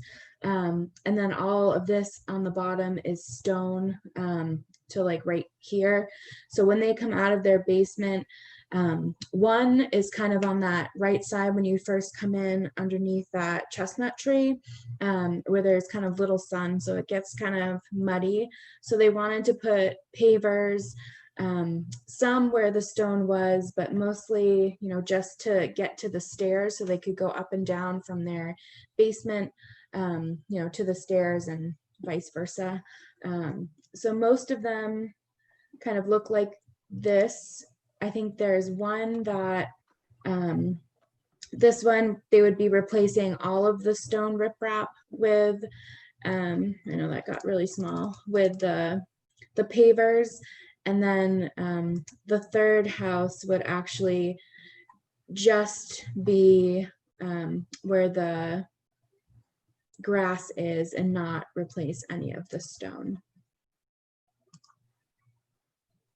So here's where their stone is, and then their stairs, and then all the stone would be existing that's there, and then just put these pavers, to get to their stairs, and so that they can utilize that space a little bit more.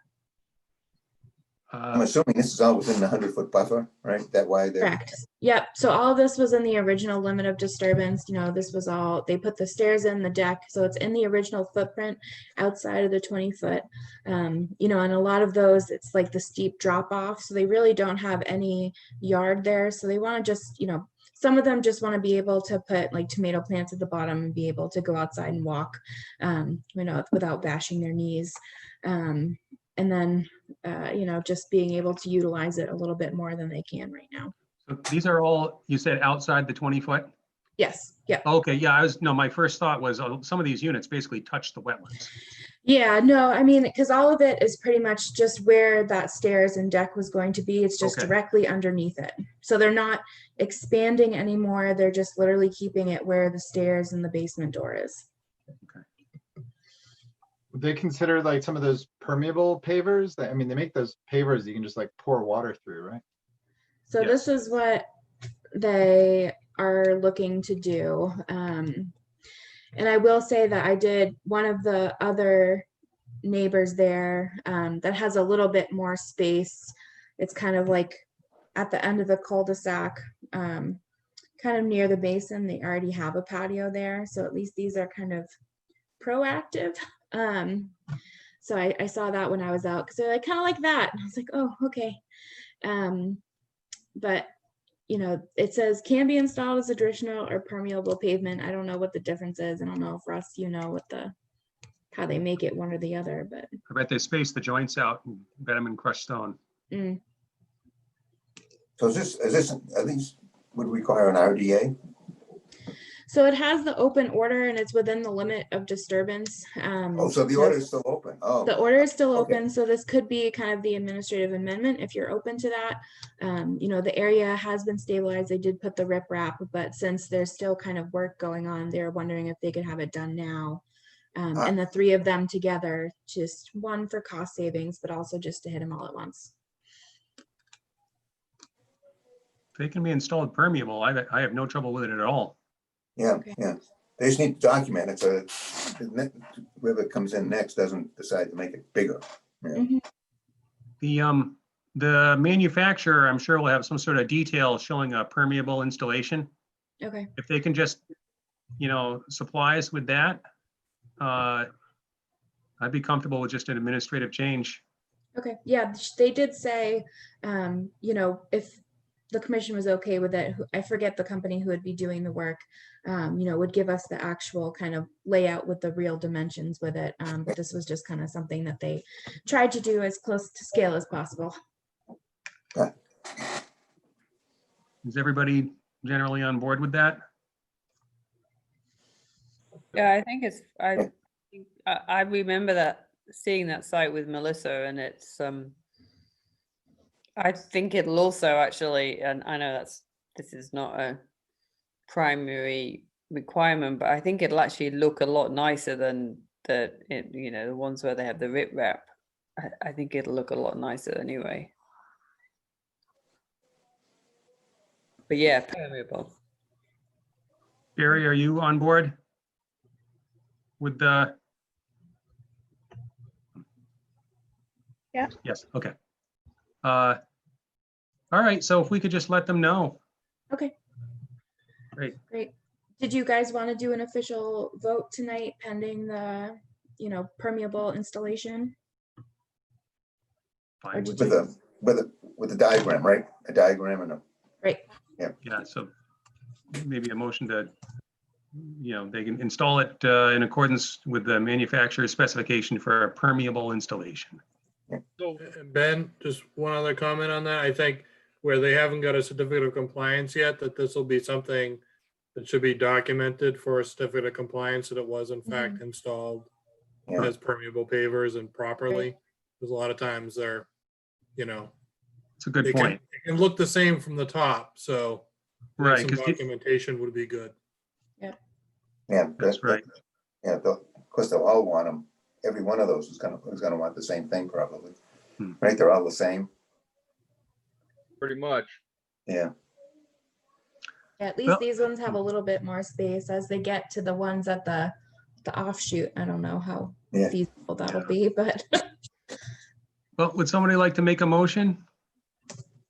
So moved. All right, somebody want a second? Second. All right, Watson, Yes.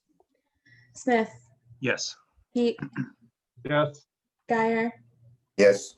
Gregory, Yeah. and Wittes. Yep. All right, perfect. Great. All right, we're getting there. Conservation scientist agent report. So I guess, Ben, if you want to talk about now the Chestnut Hill Barn parking lot. So, you know, I don't think it's a big secret. They're kind of under my magnifying glass after the shutdown. So I've been following along with the, you know, they came to us with a stormwater permit that was triggered by major site plan review. And they then, so they went through stormwater and we gave them the permit. And They went back to planning. And it turns out under zoning, for the addition of this floor space with a particular use, there's a parking requirement. And to get the total parking requirement, they are counting the stalls in the trail access, the public access trailhead lot towards their totals for the barn use. So they're sort of repurposing those stalls. Now the conservation restriction said it's pretty explicit. In fact, it uses the word explicit. It says the parking stalls within this parking envelope, the area where that parking lot is, are explicitly for public trail access. Oh, boy. So, yeah, so I mean, the question was actually raised at the planning board, is conservation okay with this? And apparently trustees told them, well, yes, they are, because they approved this as part of the stormwater management permit. Now, this wasn't flagged to us. You know, when we were hearing the stormwater management permit, we had our stormwater hat on. When we approved the installation of the barn, we had our CR hat on, but we were just verifying, you know, the barn's within the right footprint and the square footage is allowable and so forth. We didn't know about this parking issue, but so the CR, it's very clear that the lots in this, the stalls in this lot are for trail access only. And I would suggest that we clarify things by sending a letter to planning to that effect, just referencing the CR, and that the parking stalls in that lot are for public access to the trails. What is the actual wording in the CR? Is it exclusively for trail access, or Melissa's gonna pull it up. Give me a second. Yeah. It's in the Dropbox, I know. Yeah. Is it still? Okay. But I've the got answer- too many computers open, guys. The short answer to your question is yes, Jeff, but we'll see the language. Yeah. Because I mean, explicitly to me could mean it is definitely allowed for trails, but not necessarily excluding all other uses. No, just trying to be a lawyer. No, it's I it's say good, yeah. explicit means it's explicitly for the use of trails. Explicitly. Let's see, look up the word explicitly.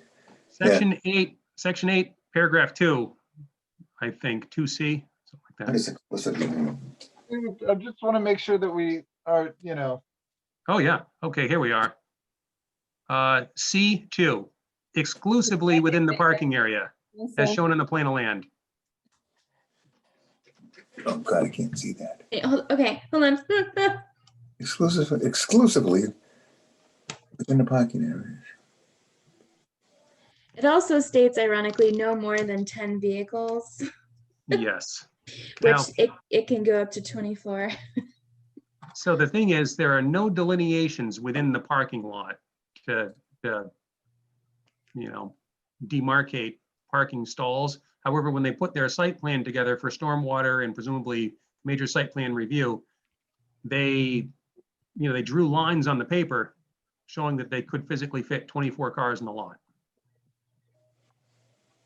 I think it was 24 or something in that neighborhood. Yeah, it was 24. I counted them today.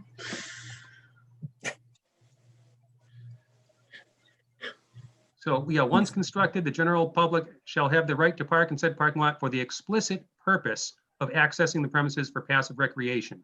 Explicit. I don't like that word. So Yeah. are they? Remember, so Ben, when that CO was put together, do you remember what the intent? Really, I need to kick both their asses. So I wasn't, I wasn't part of Oh. of this CR, Judith, to answer your question. So it was drafted by it was SVT. In fact, actually by Krista Collins was the one who physically sat there at the keyboard. Hey, Ben? Yeah. I'm reading this now. It says, be able to park there, right, for the explicit purpose of accessing the premises for passive recreation and educational activities, right? Yep. So, doesn't that kind of fit what the bond will be used for? Yeah, I don't know. It's not obvious to me. Provided, however, that such parking is allowed. It doesn't say only- for hiking only, it just But says. you gotta keep going. Such parking is allowed only during the period between dawn and dusk, Oh, except for group activities at night as organized and sponsored by Grantee, which is us. yeah. It's No, excessive. we're the grantor. Yeah, the grantee, they're the grantee. We're the yeah. grantee. Like The an- grantor like was an the appeals. employee. An We're the employee. grantee. Yeah, it is employer and his employee, we're the grantor, right? We're the It's grantee. successors. Yep. No, we're the grantee. The Beals family granted the conservation restriction to Southborough Oh, okay.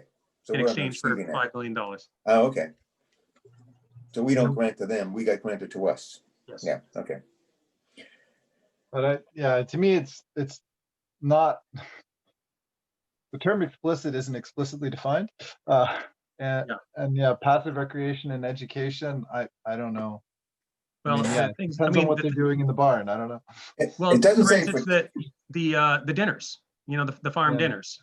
That's Yeah. not passive recreation. It's not educational. I mean, that's why I was asking if I mean, that's very specific language. So my guess is when they created the conservation restriction, they were trying to stop something happening or make sure that only something happened. I mean, otherwise, I don't think you'd have put the word explicit in there. Yeah, I mean, to me, when they say that, that means people are allowed to park there for use for no other reason than to hike the property. As in, you don't have to have another reason to be there. Like, you don't need to be going to the farm and hiking. Well, here's a violation allowed- I've committed. Here's a violation I've committed. I've parked there and then walked down to see the trail on the arts. That's a violation. That's a violation. Yep, Trail and where? I'm in trouble. Yep. I don't know. You I admitted- feel like you we've admitted got on so live many TV. things to Yeah. harass them about. It's not obvious to me that this is like the best thing we could be harassing them about. Yeah, you know what? I think my view is we've seen a pattern of behavior. I agree. Of taking actions without talking with us beforehand. I feel a little bit misled on this one. And I feel like we are the protectors of the CR. And we are at a stage where, you know what, we've got to all follow the letter of the law here until this relationship between Southborough and the trustees of reservations is healed to some point. I mean, the trail closure I had trouble with. The pigs really, I got to tell you, we took action on the pigs, right? And we took a vote. We found that they had violated the CR. We made a very reasonable request. They removed the pigs in 2 weeks. And you know what they did? Nothing.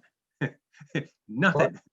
I mean, They didn't get rid of the pigs until the date they originally said they're going to keep them there until. They ignored us. So, They you know, did. I'm Did they? frustrated with trustees. And what they're doing right now is they're flirting with another violation of the CR.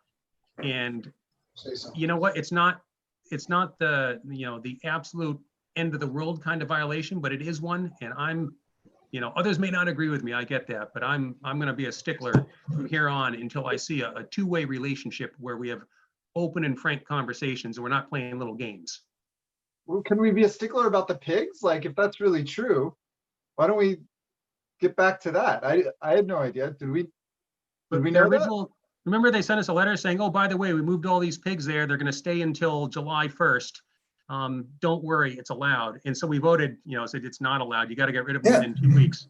But they didn't get rid of them until July 1st. How many weeks was that after our? So what's our teeth? What teeth do we have? We don't have any now. The pigs are gone. It's any CR violation, if we can't come to an agreement between the two parties, goes to arbitration. Arbitration, yeah. But there's nothing left to arbitrate. The pigs are now gone. but boy, it sticks in my craw the way they handled it. They just. So. Hey, Melissa, So we- when are they due to put their updated operating plan to us? That's pretty long overdue, isn't it? We were talking about that back in the end of the winter. Yeah, so it's up in 2020. I don't think there's a date, within the 5-year period that they necessarily have to submit it, but.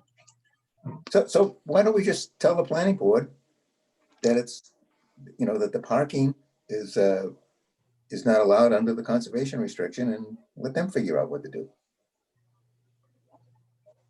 I think it could be as simple as that. Yeah, just saying that this parking lot cannot count towards the zoning requirements needed for the barn. Yeah, it wasn't. I wouldn't even make that interpretation, I would just say that the parking lot is solely for passive recreation and education. Quote the conservation restriction. Yep.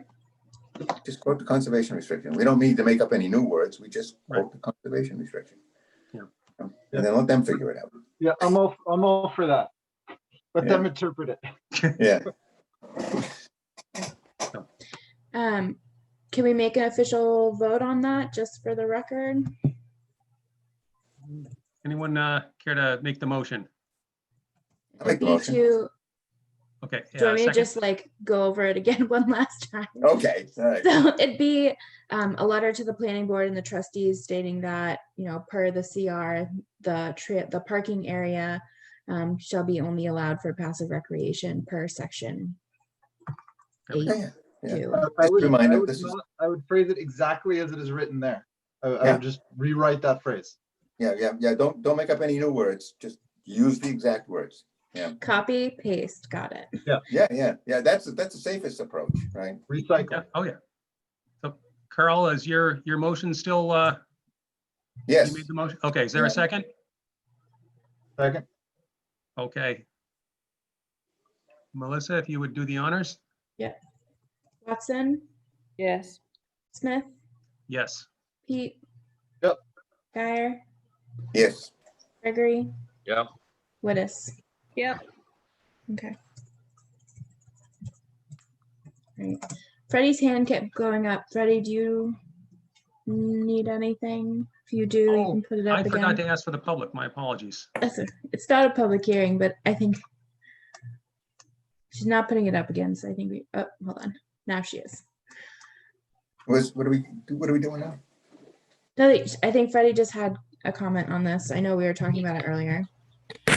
No, you've already voted, so it's just, this is under the public access, and I was a participant when they were drafting this, and I was going to, if you had a question, you could reach out to SVT, but the point wasn't, if you scroll up on the reading a little bit, Melissa, this is under access, so it's about this parking lot it was part of the negotiations to provide parking for the public access, no matter who owned the property, specifically for the public, not for the use of the farmland. That was the intent at the time, and the way I read it, it still says that. And so I think your vote just takes care of it, but I do think it's important to know that it's not just for passive recreation and trail use. It's for passive recreation and trail use by the general public, not people paying to use the property at events. Yeah, you don't want I think she lot likes to hear her full. own voice. Yeah, you don't want the lot full, and then I drive up there to go hiking and I can't get in. Right? That's exactly what it's there for. I think that's my interpretation of it, right? To me, they're running an event, a paid event, and I can't get in. To me, it's very clear that it guarantees that the public can park there to access the property. It's not clear to me that it excludes the public from parking there and then going to an event. It's not obvious to me, but if we quote exactly that line, I'm all for it. And hopefully they interpret it the way that we want. Yeah, no new interpretation. Yeah. And they'll get our opinion when we do that. So I think it's perfect. Sounds good. All right. Okay. Thanks, Thank Freddie. you very much, Freddie. Okay, I don't think there's anything else. yeah, Talk about the dump or something? Hey, No, there's All nothing right. else. There's All right. nothing. just a all right, quick well, update. there's- One quick question. Any news on our investigation at the dump? I haven't brought this up every meeting, right? I wait. No. So there is, Matt's report is in the Dropbox. Oh, it and is? then I have been reaching out to other companies that specialize in landfills, you know, in this type of remediation, because our LSP that we were working in is retired now. He just Good. recently retired. Good. So, you know, I've been reaching out to a couple companies and working with them on getting kind of initial quotes in that first step. So I would say there's a lot of progress on the dump, and, you know, the Board of Selectmen have made it clear, I think, you know, that they support us in our endeavor in helping us in funding. So, you know, that's kind of where we are. I think I'm really just trying to find the next step, and whether or not that's, like exploratory, you know, borings to really figure out how deep and what's in there. So we're getting there. We are making a lot of progress. Thank you. Mhm. I And think, is it in the folder with the other dump material? Because I haven't looked in there for a while. Yes, it should be. And if it's not, just let me know, but I'm pretty Okay. sure it is. All right. Thanks, Melissa. Mhm. Awesome. And also, I Thanks. mean, as you were looking through all that and having all these conversations, can you, at what stage in this process would you think it makes sense to contact DEP? I mean, is it after you have all the quotes and you know what you're going to do, or what's the right? Yeah, so that was one of the questions that I brought up. You know, the LSP that we have been working with has been great in answering my questions. And his comment, you know, and he actually was talking with James McQuaid from Solid Waste and making sure that we kind of weren't doing anything that was not okay, without kind of giving specifics. So they said that until we start, you know, really doing the design, you know, since there's not a release, there's no notification needed to DEP at this point. At least that's, you know, what they've stated to us in my understanding, and what the LSP's understanding is. So they definitely would want input of the design and the remediation of it, whichever way we do decide.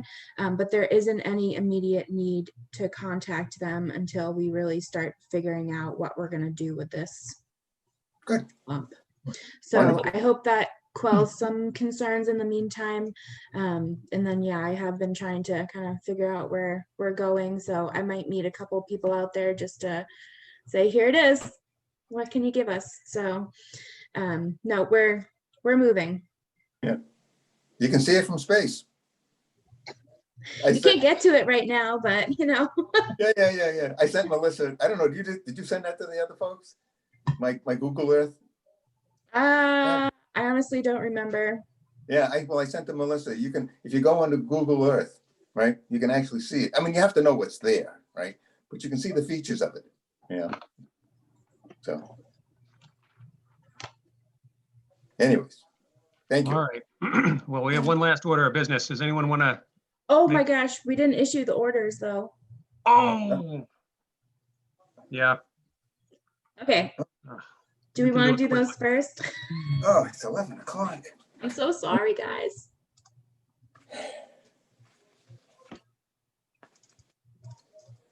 So 53 Boston was very straightforward. This is the septic. Yep.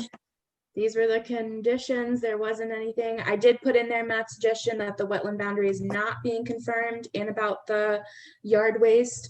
I didn't put no yard waste in the buffer zone only because the whole property is within the buffer zone. So I at least explicitly stated that it shall not occur in the 20-foot.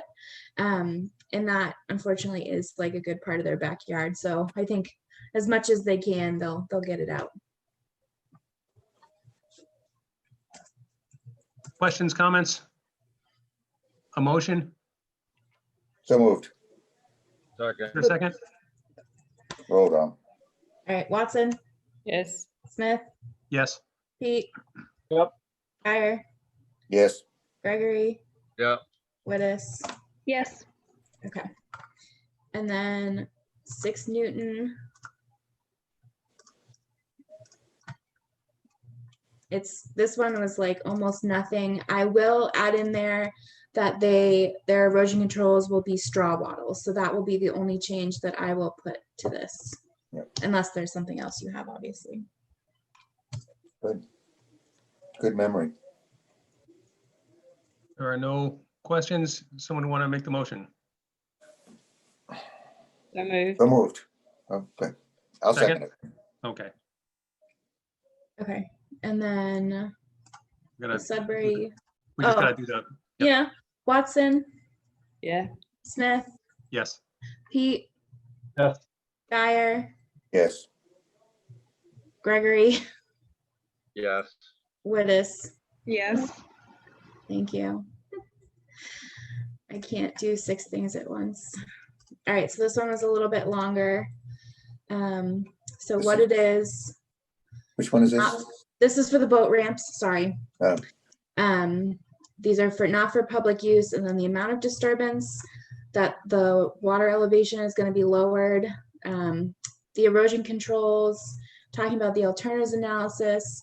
I also talked about their, in their letter, their exclusions for the stormwater standards, even though they did meet them. I just put that in there for the reference. And then DEP's comments about 401 water quality cert, and then the Army Corps engineers as well. And then you had the DP suggestion of, or DP proposed something about erosion control, right? Yeah, that to move them further up the bank. So that was also something that I was going to add. I was just going to copy and paste that section from DEP's comments about moving them as it becomes stabilized. Okay. Yep. And keeping the curtain in until everything is finished. So that's, will be in there. Yes. Okay. So a motion to approve as discussed. So In a second?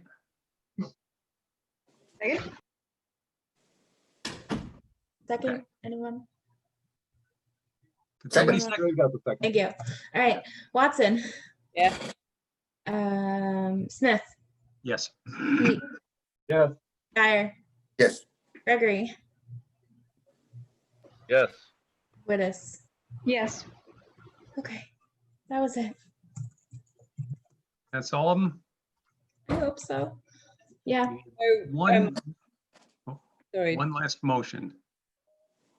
I Oh, to adjourn. have a question on the order of conditions. I'm sorry, go ahead. When do you want to have these signed? Oh, so I'm taking Monday and Tuesday off. So if anyone is around on Wednesday or Thursday. Okay. There's really, I mean, I hate to say there's no rush because only the town clerk wants the original because I can still submit them electronically. So I think by, if someone's around Thursday, that might, or Wednesday, that might be the best day, but so just kind of Yeah. send me your, Yeah. Melissa, yeah. just so you know, I heard through town of Hopkinton that the folks at the Registry of Deeds are giving at least Hopkinton a hard time about electronically signed documents, and they want Yeah, all of so I'm giving them the signature sheet when they go to the registry, the hard copy of that. Okay. Yeah, because but I've had things sent back, but then other towns get accepted. So I just, since I have to sign them for the town clerk anyways, they just get everything. Thanks. Okay. Now, would somebody like to make a motion? Motion to adjourn. Second, Second.